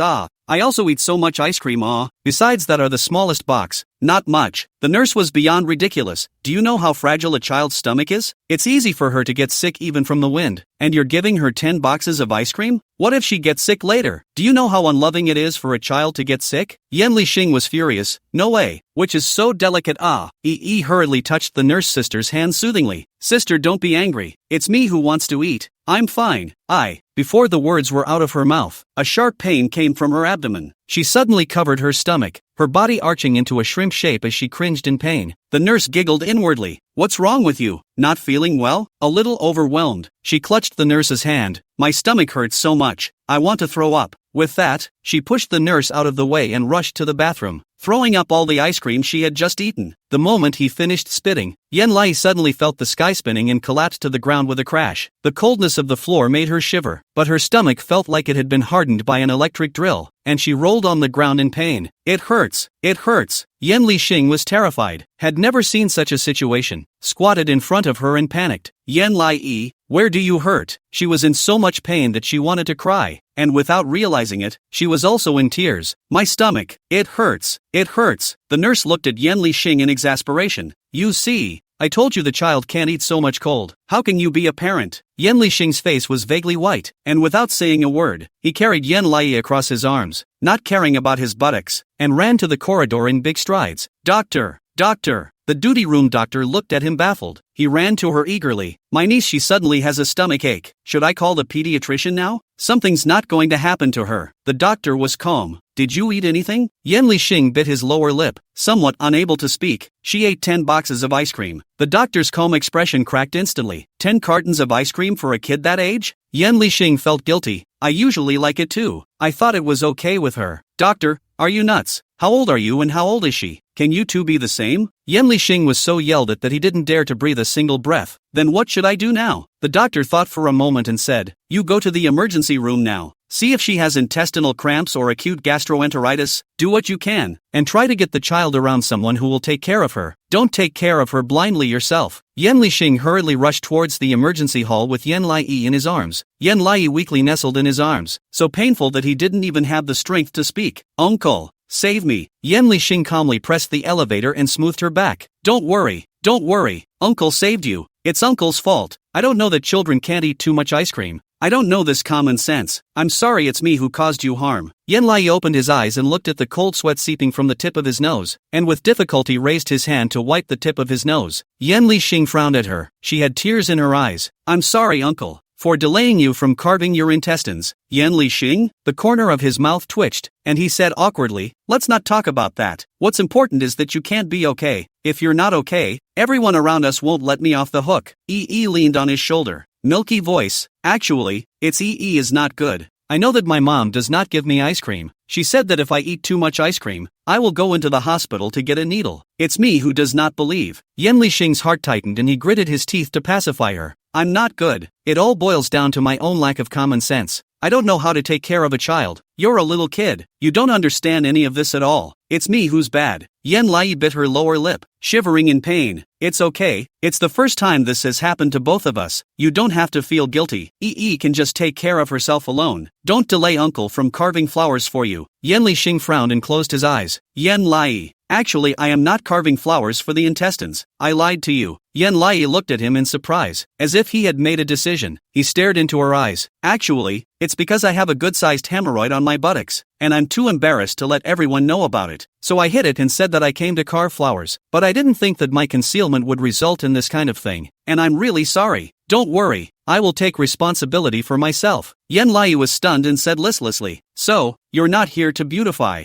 you're actually here to see a doctor? Yan Lixing nodded heavily. Yes, and it's very serious. The doctor said that this is a mixed internal and external hemorrhoid for me, so it's even more important that I don't want others to know. I find it too embarrassing, and I won't lie. I still have a sanitary napkin pad on my butt right now. As the words left his mouth, the atmosphere suddenly became obtuse. The elevator stopped at some point. Yan Lixing suddenly had a bad feeling and looked at the door. At the entrance of the elevator, 4 people stood, namely Yan Wugue, Yan Fengsheng, Yan Lingyun and Gu Rin. Yan Lixing looked at them. They looked at him. Yan Wugue was holding a huge teddy bear in his hand and raised his eyebrows in a gangly manner. Mixed internal and external hemorrhoids? Yan Lingyun, ass padded with tampons? Yan Fengsheng, afraid we'll lose face if we find out? Yan Lai's face exploded with a bang, and he said with a green face, don't laugh. Yan Lai has acute enteritis. I have to take her to the doctor. Gu Rin's smile ended abruptly. What? Yan Lingyun instantly looked stern. What's wrong with you? The corners of Yan Lixing's mouth twitched, and he bowed his head guiltily. This child bumped into me at the anorectal department to see a doctor, and I was afraid that she would spill the beans, so I gave her 10 boxes of ice cream. The atmosphere instantly became condensed. Yan Lingyun gazed at him expressionlessly for a moment before fiercely disliking his ass with his foot. You! Yan Lixing leaped up in pain. Ah! Gu Rin pressed him down obediently and gritted his teeth. Even my old man knows that a child can't eat that much ice cream, and you're even giving her 10 boxes of it. You want to kill him. Yan Fengsheng held his arms and sneered. Yan Wugu, where's the gun? Dislike him on his hemorrhoids. Yan Wugue coldly loaded. Apologize to us again in the other world. Yan Lixing? Chapter 253. Is this how you take care of your intentions? Just when there was a dead silence, Yan Lai leaned in Yan Lixing's arms and whimpered in a small voice, it hurts. The Yankees snapped out of it. Yan Fengsheng directly snatched her away from Yan Lixing's arms and said fiercely, we'll settle the score with you later. Yan Lixing pursed his lips in aggravation. His butt hurt so much that he also wanted to cry. I really have nothing to find a crime. Yan Wugue grunted coldly. I think it's retribution for you to get hemorrhoids. Yi couldn't bear it. Please stop talking about fourth uncle. It's my own fault. She was teary-eyed. Yi knows she can't eat too much ice cream, but she still wants to eat it. She's only like this because she's craving it until she's over the top. I'm sorry. A few of the men's faces sank, looking askance at her expression in pain. She bowed her head listlessly, forcing her way through the pain. Don't blame him, okay? Yan Lixing. Oops. The kid actually made his nose sore and a little bit touched? Yan Fengsheng glanced at him with a grim gaze. See? At a time when some people were still prejudiced against her birth, Yan Lai already knew that she was guilty of her own sins and took them on herself. If it weren't for this child speaking so sincerely, I'd have to wonder if you're mistreating Yan Lai because you don't like her. He froze, feeling ridiculous. No brother, since you think of me so much, I'm not that nasty, okay? Besides, Yan Lai is my niece no matter what. Even if I'd bullied her, I wouldn't be like that. I couldn't possibly harm a child physically. Yan Wugu waved his hand in annoyance. Don't even talk nonsense. Hurry up and look at the child. She's not feeling well right now. Can't you see that? Several people instantly returned to their senses and surrounded Yi in the center. Her face was covered in cold sweat as she hugged Yan Fengsheng tightly, her fleshy little face resting on his shoulder as well. A flash of heartache flashed under the Yin family's eyes, and they instantly moved apart. Those who registered, queued up and stood guard to give Yan Lai a diagnosis. When the blood was drawn, little Yi wasn't doing anything yet, but Yan Fengsheng was red-eyed. He felt guilty. I'm supposed to be the one to take care of you. Absent the intention. Yi leaned weakly into his arms, unable to speak either. The final result was acute gastroenteritis, and she also had a slight fever that required a trip to the pediatric ER for a bottle. Yan Lixing looked at the children bawling at the sight of the needle. and was scared. How about we call Wei Yang back? I am really afraid that I can't take good care of it. Yen Fengxing stood next to him, sweeping him with cold eyes. By the time Wei Yang comes back, the boy might even be seriously ill. Are you stupid? Yen Lixing. Yen Lingyun guarded Yen Lai's side. Afraid of needles? Yen Lai leaned on the hospital bed and shook her head. Not afraid. Yen Lingyun was very pleased. Ree is awesome. Not afraid of blood draws, not afraid of needles. And other children are not the same at all. She was a little bit happy to be praised,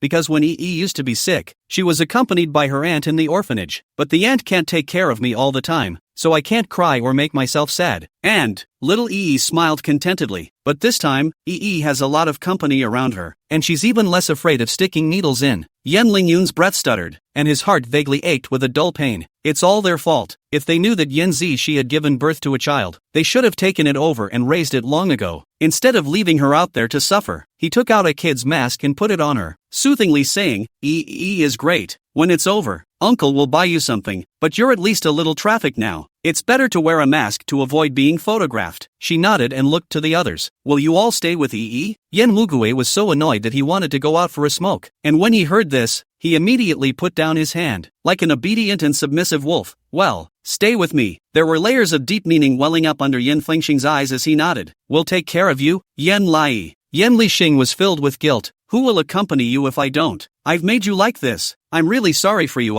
Yen Lingyun leaned down and tenderly touched her face. Sleep well, Yen Lai. When you wake up from your sleep, your body will be fine. She nodded, drowsy from her illness, gradually closing her eyes and drifting off to sleep. 4 men stood guard over her, drawing frequent glances from bystanders. All so handsome. Yeah, look at this one guarding, like a knight, ha ha ha ha ha ha. And what's that lying in the center? Is it the princess? Ha ha ha ha ha ha ha ha ha ha ha. They discussed in whispers and their eyes were even more eager. And one of the men felt good looking even though he was wearing a mask. Yen Lingyun wore a mask and glasses, purposely covering his face. Nonetheless, the few of them standing beside the bed screamed like untouchable knights, and they couldn't take their eyes off the bed. Around 5 o'clock, Gu Huai and the others got out of class early to visit Shinan with. Xin Jingji held a bouquet of flowers in his arms and glanced at Gu Huai with great displeasure. Gu Huai, are you here to see my father? Is your purpose not pure? Gu Huai looked back with the same look. So what if it is? So what if it isn't? It's not like I didn't bring your dad fruit. Shinzano lazily, it's so boring. Dad is hospitalized, and there's nothing good to do lately to have a good time. I really want to go record a variety show. I can't wait to bully the He family next time. Shin Xiuyan picked up his cell phone and spoke in a lazy tone. The He family won't be appearing anymore, and I've received an olive branch. The people from the program are interested in finding me to be your hostel. The 3 teenagers blushed and looked at him in surprise. The corners of Shin Xiuyan's mouth lifted into a smile, and he said slowly and methodically like a demon, and I promised. Shenzano? Shin Jingji? Gu Huai. The trio looked at him in disgust. I thought you didn't like to show your face? Shin Xiuyan seemed to smile, but the other party threw out a very tempting condition. Standing against you and bullying the 4 of you. Who can resist this? As he said that, his eyes inadvertently fixed on the children's infusion area, and his smile faltered slightly. Gu Huai followed his gaze. Just inside the kind of infusion room plastered with love stickers lay a very familiar person. A flicker of doubt spread across his brow. Shinzano heartlessly laughed.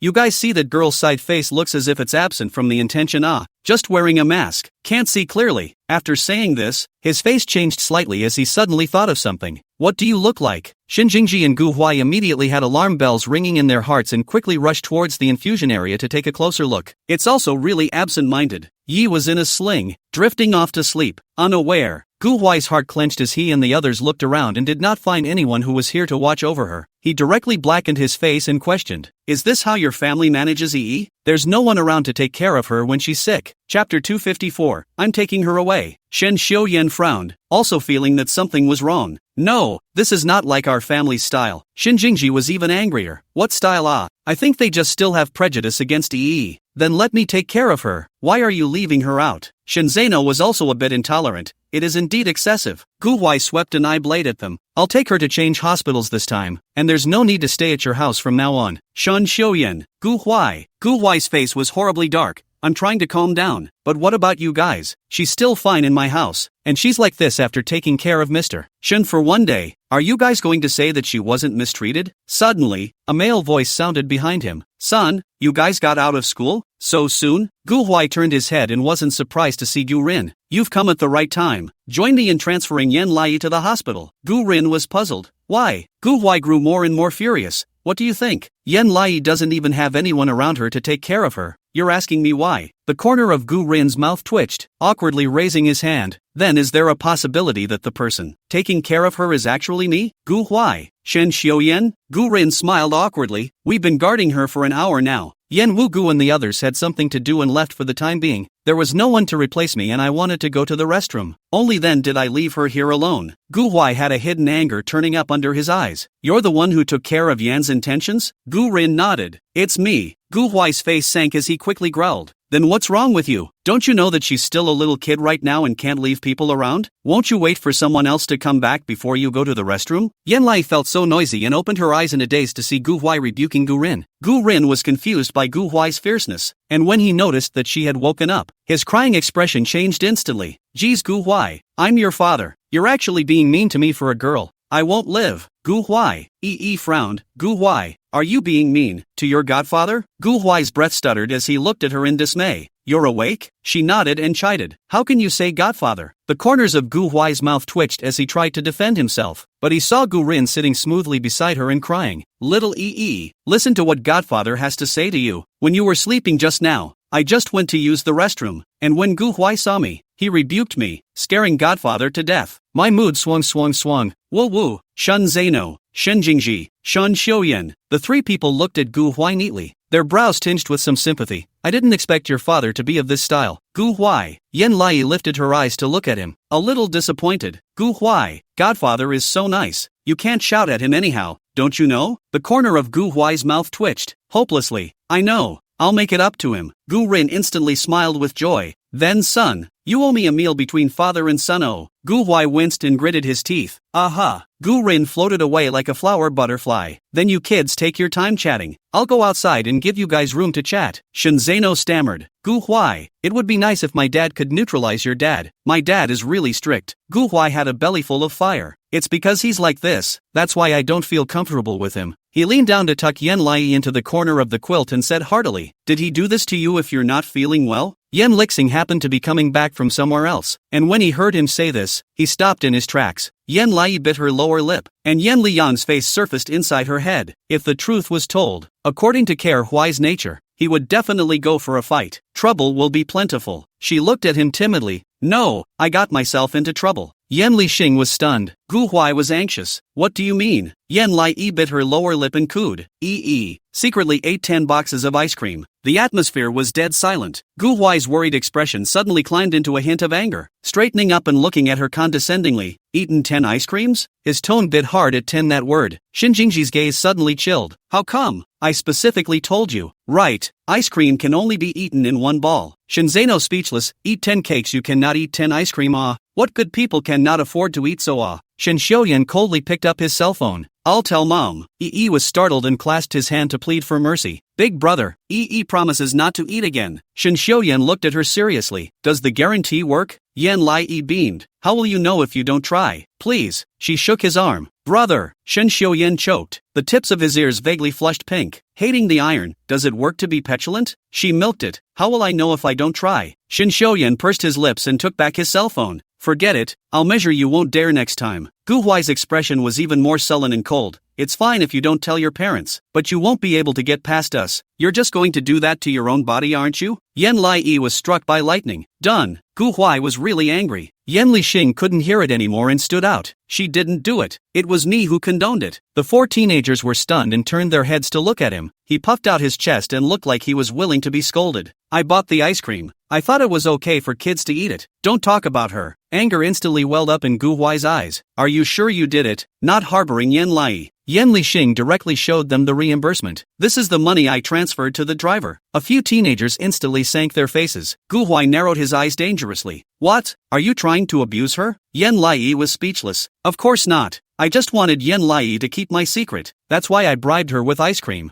I didn't know that children shouldn't eat so much ice cream. Little sighed and said helplessly. Uncle, it's my fault. I knowingly did it. It's my own greed. Yen Lixing looked at her in a serious manner. No, my fault is my fault. I will never make excuses for myself. I put you in such a state. Fortunately you didn't say anything to your Wei Yang mom. If your mom knew, she would probably tear my heart out with her hands. He took out his phone and said sullenly, so to express my apology, I just bought you a dress. There's only one of this dress in the country of Huaxia, and it will be delivered to your home soon. Look, he showed the picture of the dress to Yi. It's a creamy purple Lolita tutu. Chapter 255. What would a unique dress feel like to wear? The skirt is layered with clever designs, like a fluffy marshmallow that smells of taro. Yan Lai was overjoyed, took the phone and loved it. How did you know Yi likes milky purple, D? Yan Lixing was even more surprised. I just thought that this dress is the only one in the country of China. After all, don't you girls like this unique feeling? So I bought it, and if it's something you like then it couldn't be better. She couldn't move her gaze. Of course I like it. Thank you. Fourth uncle. Yan Lixing's heartbeat became faster. There was a little bit of a small snicker between his eyebrows, and he foolishly said, "This is the first time I've ever bought something for a girl, and I'm relieved that I can get you to like it." Yan Lai waved at him radiantly. Yan Lixing froze and brought his head to her face. Yan Lai cupped him and gave him a gentle kiss on the cheek. It's suddenly worth the gastroenteritis for Yi to get such a nice little dress. Yan Lixing looked at her in dismay. Little Yi's eyebrows curved like a crescent moon that hooked into his heart. "Thank you for the compensation, uncle." Yan Wugo's eyes glittered with light, suddenly feeling a little like laughing. "You child, how, are so good at it?" He was again inspired. "In that case, wouldn't the two of us be even from now on? Is the matter of me treating you badly in the past over?" Yi's smile disappeared and she put her hands in front of her body to make a fork. "Fight blah. These two things can't be said together. I want to wait until I'm older to think about this." Yan Lixing choked, but did not force it. "Okay, anyway, I'm just getting familiar with you. Take your time." "Gu Huai, wait, let me interject." Yan Lixing raised his eyes and saw 4 teenagers standing across the street with a look of exultation. Gu Huai was cold. "What secrets are you letting Yan Lai keep for you anyway?" Yan Lixing's heart tightened. "What's a secret if you tell it?" Gu Huai sneered. "Don't say it." "Right, then I'll ask my dad." Yan Lixing yanked him down. "Why are you more annoying than your father?" "This kid." He looked around in chagrin and replied in a small voice, "I just have a bit of hemorrhoids and I didn't want you guys to know about it. And I just happened to bump into Yan Lai watching me go to the doctor. So I wanted to get her to keep it a secret for me." Gu Huai was puzzled. "Hemorrhoids?" This also touched Shinzeno's knowledge blind spot. "What hemorrhoids?" Yan Lixing bit his lower lip and hesitantly said, "It's a bit serious. Mixed internal and external hemorrhoids." Shinzeno was puzzled. "Didn't ask what species you are." "I asked, what are hemorrhoids? What does it look like?" Shin Xiuyan cleared his throat and hooked his finger at them. A couple of teenagers got together. He spoke softly, and the other 3 instantly made an expression of dawning understanding. "Oh." Gu Huai was disgusted. "TSK. Shinzeno whispered with Shinjingji, "Have you heard? Old Yan's oldest 4 had hemorrhoids. Mixed internal and external hemorrhoids. So scary." Shinjingji waved his hand in disgust. "It must be from playing with his cell phone." Yan Lai snorted. Yan Lixing felt bashful. "Don't laugh at me. You guys grow up, you'll have them too." Gu Huai's tone was wave-free. "Oh, this is truly the most breathless curse I've ever heard." Shin Xiuyan chimed in with a scoff. "Ha, interesting." Shinzeno jumped at the chance. "Fourth uncle, can you take a picture of me when you're done with the surgery? I'll send it to my friends to celebrate." Shinjingji teased and covered his lips. "Brother, are you celebrating by sending a circle of friends? I'm too embarrassed to point you out." Yan Lixing was so angry that he was speechless and looked at Yan Lai. Yi was still in love with this dress inside his cell phone. Can Yi wear it today? Yan Lixing suddenly found Yan Lai pleasing to the eye. Look at people who don't laugh at his illness. How kind and simple. He nodded nervously. "Sure, it should be at your house soon." Yanai is meant to be even more mesmerizing. She was the only one in the entire country of China who had the dress. What will it feel like to wear it? I heard that Yan Lai was hospitalized. Is that true? Bai Miao stood inside the shopping mall to pick clothes for her daughter, while making a phone call while smilingly said, "It seems that God also knows retribution for her. She has been so smooth. God more or less have to take the balance. It is not possible that she has been blowing the east wind ah." Saying that, Bai Miao pressed on more and more. "But since she's sick, then I have to go see her." "Hang up first." She looked to Hedgeganin. "Pick out a dress to go and see how it comes off." He Jianing was overjoyed and immediately searched the hall. But in a moment, she fixed her eyes on one of the milky purple dresses. This dress is being wrapped by the teller. But she fell in love with the color at first sight. She pointed to the dress.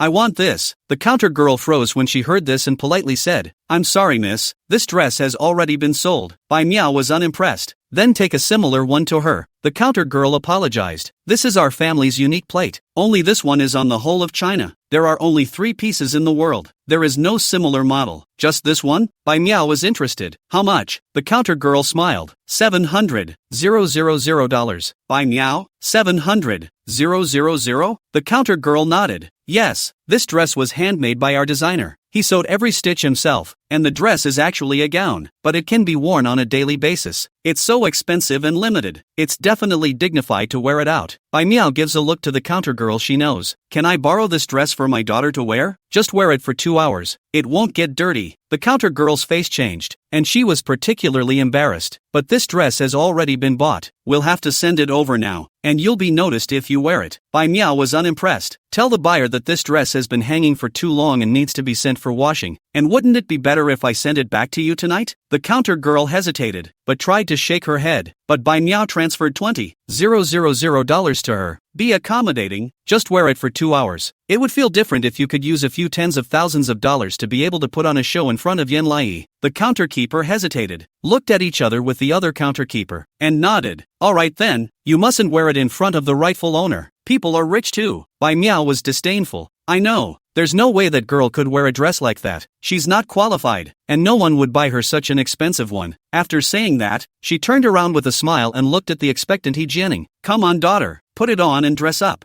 I'll take you to the hospital to see that injured child. This time, it's a good time for you to grow your face. He Jianing's blood boiled all over her body and she nodded heavily. Okay mom, what would it be like to wear the only dress in all of China to meet the woeful Yen Lai? She couldn't wait. Chapter 256. Let's just say, can we not let him break his power? There was a message posted by $1 million vlogging baby mama on Shakeology. Huaxia country only this one skirt. See the first glance wanna buy for the baby, but I ask the price of the whole 700,000 yuan. Tangled for a month. Today wanna go again to tangled when, but found that this skirt has been bought, and until the moment it was bought the skirt suddenly became more eye-catching. It's just too pretty woo-woo. What you don't get is the best. The accompanying picture is the dress that Yen Lixing gave to Yen Lai. The reason this baby mama internet celebrity has millions of followers on Jitterbug is because she's a rich, expensive baby mama. A dress that doesn't look like it has any features other than beauty is asking for $700,000, sparking a lively discussion inside the comments section. This dress costs $700,000. The threads in it aren't sewn with gold, are they? My ancestors' family all the clothes together also cannot come up with $700,000. Why is a dress more expensive than Hermes? I think it's right not to buy it, and only a rich ingrate would buy a dress like that. Really rich people. Spending $700,000 is as easy as spending $7,000. There are only 3 of these dresses in the world, and the other 2 are owned by a superstar's daughter and a famous tycoon's daughter. You'd have to be really rich to wear this. I wonder what little princess is wearing this dress. It's a little coveted. If I had the money, I would have bought this dress, but unfortunately I don't have it. Dog's head. But just as netizens were discussing it enthusiastically, He Jianing took out her newly received second-hand cell phone and sent this selfie wearing this dress to the dating group. This dating group was brought to her by He Qingqing, and it was all a group of girls. See if I look good in this dress. She only posts a picture without a head. One of them, a girl named Softy, replied, wow, I just saw this dress on Shakeology today. This dress is the one that is said to be $700,000 a piece, the one that is the only one in the entire country of China, right? He Jianing was overjoyed and replied with her voice, how can you be so knowledgeable? This dress is indeed the only one of its kind in the country of Huaxia. My mom bought it for me. The words fell, and the dating group exploded. The ones that voice, text, and send out love packets, whoosh and keep going up to the top. It's just a small group of 20 plus people that froze and chatted like a big group. I'm not sure Ning is the daughter of a rich man. I didn't expect Ning to be the daughter of a rich man. Yes. Usually see you and your sister are very low profile. Did not think that the two of you will be so rich, so envious of you even such a life. I'm so envious. Your mom is so willing to buy you something so expensive. Doesn't she think this dress is too expensive? He Jianing glanced at Bai Miao's back and replied, although I think it's expensive, I guess, but my mom loves me so much that she bought it knowing that I like it, and I'm going to wear this dress to meet a friend of mine later. That friend might be jealous of me. The group is even more coaxing. Then you must tell us your friend's reaction to seeing you wearing $700,000 a dress. Oh, yes.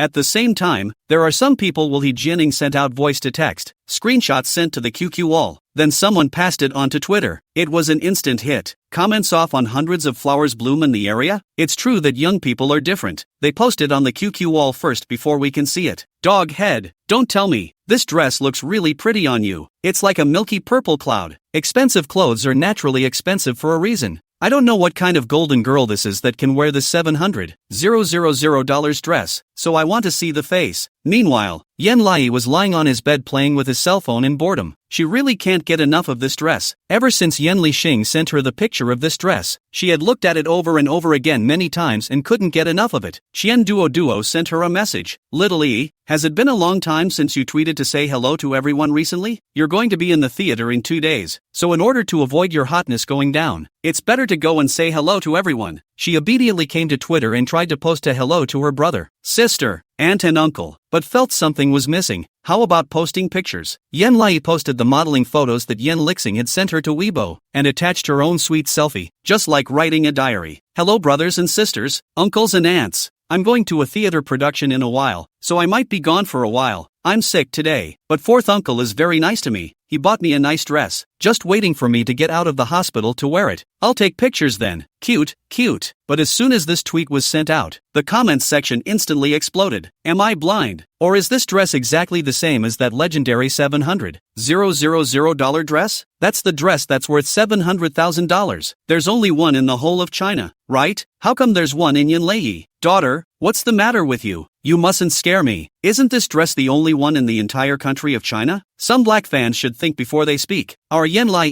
has already become the owner of an island at a young age. Do you know how much it costs to stay on her vacation island for a day? The minimum is 5 figures. Not to mention that her family is very rich, okay? And this dress is definitely available abroad. Don't go and accuse our daughter directly, okay? Not Stan but I just checked these 3 skirts, other 2 already have a buyer. There is a plutocrat in the H country small princess hands. The other is in the M country a superstar daughter hands. That is to say, if they did not resell this skirt, then there is only one left. Absent intention, and that little girl in the dress must be a lie. What? Is it stupid to say that people lie? People have already worn on the body, but also said that the mother to buy, and she just put on. Yen Lai tweeted to blow powerful. This cannot be seen? It's Yen Lai who's lying. Although I don't take sides, I don't think it's possible to lie about the meaning of the words, right? She's only 4 years old, and she doesn't know anything about this. Maybe it's just an adult teasing her and a child taking it seriously. No, there is an agent behind Yen Lai, and I think her persona is just carefully packaged. After all, how can a little girl be that good? How is she going to market her rich girl persona if she doesn't? Chapter 257, Who is the buyer of the $700,000 dress? The fans of Yen Lai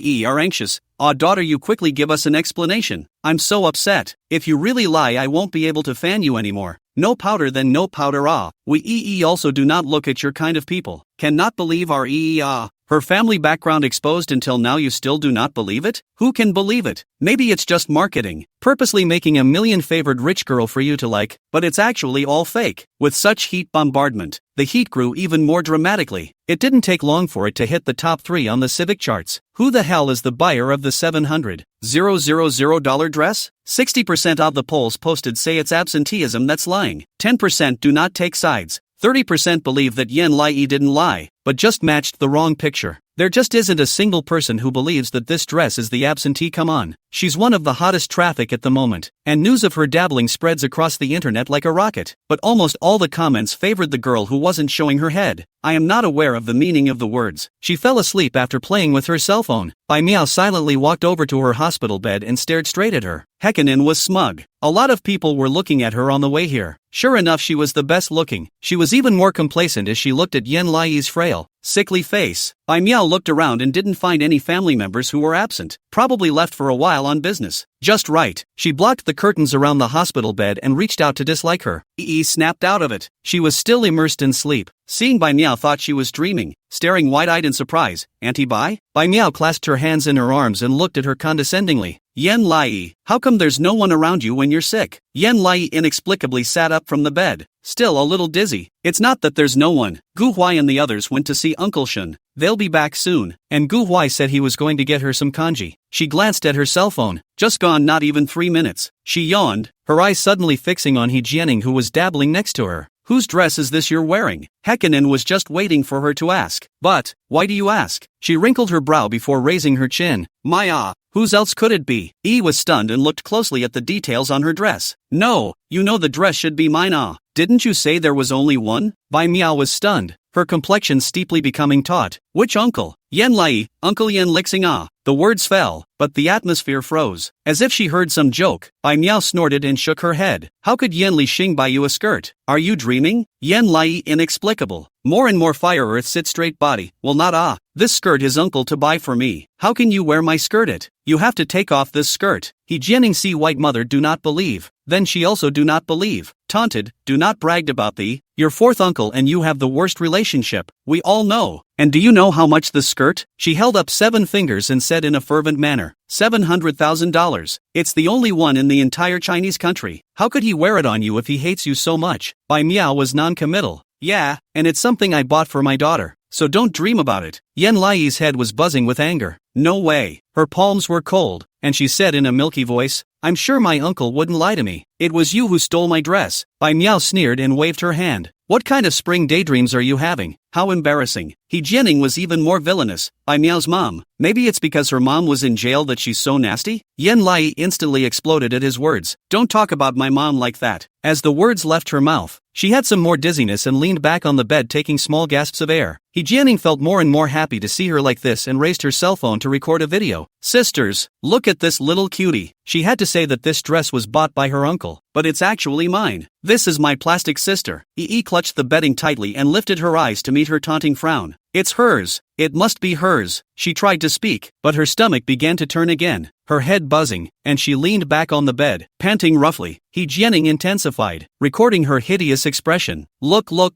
She's so angry she can't breathe. Ha ha ha ha ha ha ha ha ha ha. Are you that bad at seeing me good? Yan Lai's brain was dizzy, her stomach hurt, and nausea, leaning on the bed powerless to look at He Jianing. Want to reach out to fiddle open her cell phone but no strength. Full of eyes are unwilling. Do not go. You wait. I slow down. He Jianing was unimpressed. I'll wait for you. I'll see what you can do. As soon as the video was released, the already buzzing group once again kicked up a fuss. Voice and text messages went crazy on the top. Wait a minute. Isn't this the child star Yan Lai? Who's been so popular lately? Ning Ning is so good that she can even recognize Yan Lai? But why would she say that this dress is hers? I just saw on Twitter that Yan Lai said this dress is her. Isn't she lying like that? How can you do this? There was also a voice of regret issued. Oh my god. Yan Lai is actually this kind of lying person. So can Gu Huai's little brother still like her? I hate this kind of lying girl. If I were Gu Huai's little brother, I would have been greatly disappointed. Ning, hurry up and take more video. Then I'll post this video online so everyone can see how humiliated she is. I've already sent this video inside my classmate group now. It's killing me with laughter. The news was like a rocket, passing through the group of classmates and then to Twitter. Yan Lai was hospitalized because of jealousy. First on the list, the hot comments section is literally eyeless. I really can't keep up with the times. How can a 4-year-old child be so vain? How can a 4-year-old be so shameless for a $700,000 dress? No.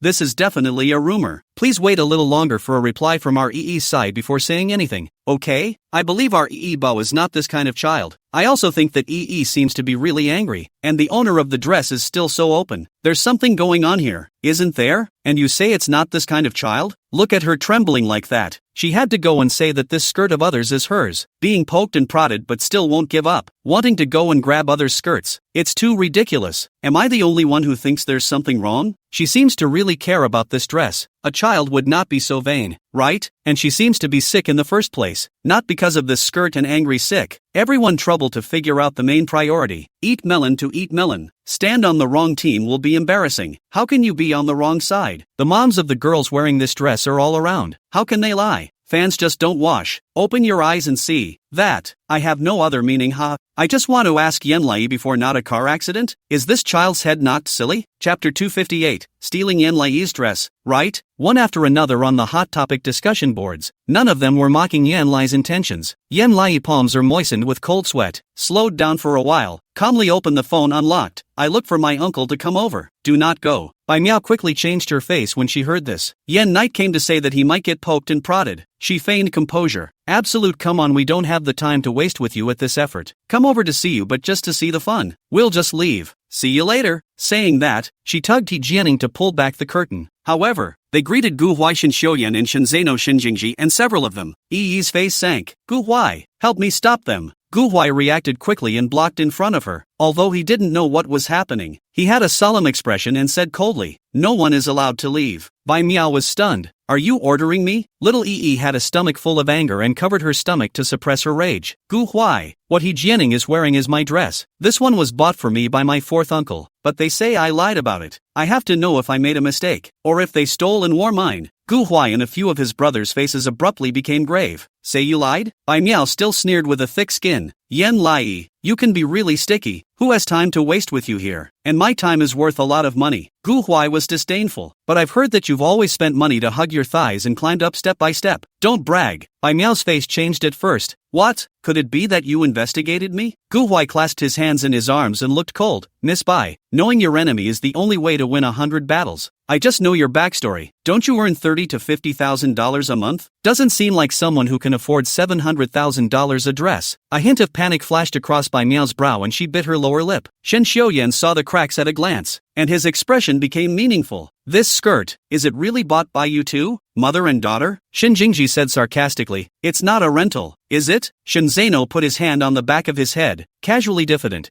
But since you guys have a reasoned argument, I'm sure you have a small ticket as well, so take it out and let us take a look. Bai Miao was calm and collected. A bunch of uneducated kids, who buys something like this would leave a small ticket sitting on the bed. Yen Lai raged. I need a small ticket to buy a milk tea. How can you buy a dress without one? As the words left his mouth, Yen Lixing walked in holding a bouquet of mounted teddy bears. What dress? What's not? Yi was overjoyed. Fourth uncle, you're finally here. Yen Lixing cocked his head suspiciously, following the height to land on He Jianing. His expression stiffened slightly, his eyes looking up and down He Jianing's body. Why are you wearing the clothes I gave to Yen Lai? Is this a fake for you? He Jianing froze and looked at herself absurdly. What fake? This is something I bought back from a luxury store with my mom. Yen Lixing froze, his tone even more meaningful. You bought it back? His line of sight fell on Bai Miao again, his brows and eyes clamped with frost, and he drew out a small ticket. This is the only dress in the country of Huaxia, and the small ticket is also here with me. How come it's on your daughter? Ha! Bai Miao's breath stuttered in disbelief. He Jianing also stared blankly in confusion. Did he really buy it? How is that possible? Suddenly, Yen Lixing's cell phone rang. He slid to connect. Xian Duoduo's slightly anxious voice came from the other end of the phone. Boss, is the invoice for the dress you bought for little Yi here? Yi just tweeted that skirt, but the little girl from nowhere also wore one. And now the internet is scolding Yi for lying. Yen Lixing was silent for a moment and said blandly, I know. I'll send it to you. He sent the small ticket photo over and took a full body photo of He Jianing, his eyes clipped with a dark aura. Do you deserve to wear this dress?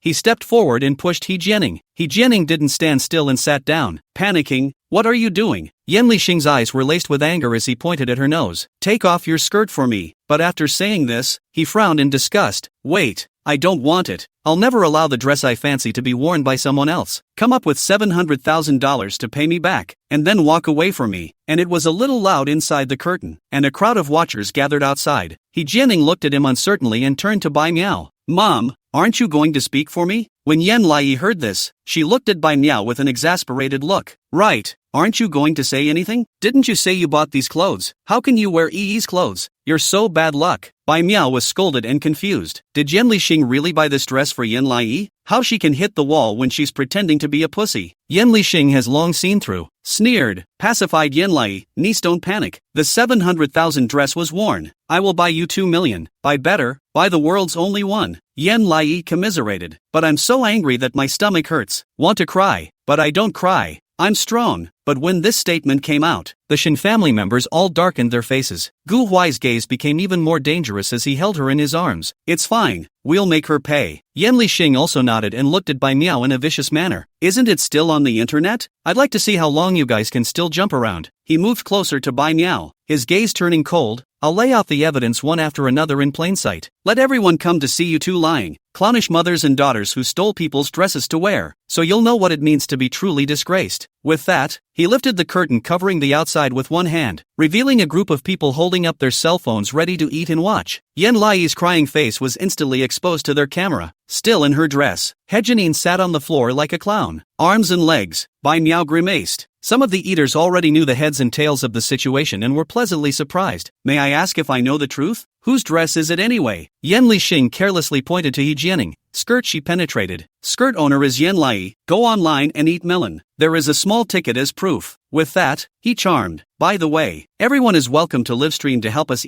prove our innocence. The crowd was inspired to quickly pull out the Shake Shack livestream. Bai Miao's breath stuttered and she pulled her legs out to run. Yan Lixing clasped her wrist, his voice squeezing out from between his teeth. Where to, MS? Bye. His gaze carried a knife, as if he could lynch by meow inch by inch. Yan Lai looked at him with glowing eyes and turned back to Gu Huai. Look, how handsome uncle is. Looking at him like this, who would have thought that his ass was bleeding? It doesn't look like mixed internal and external hemorrhoids at all. Yan Lixing, we're just saying, can we keep him from breaking?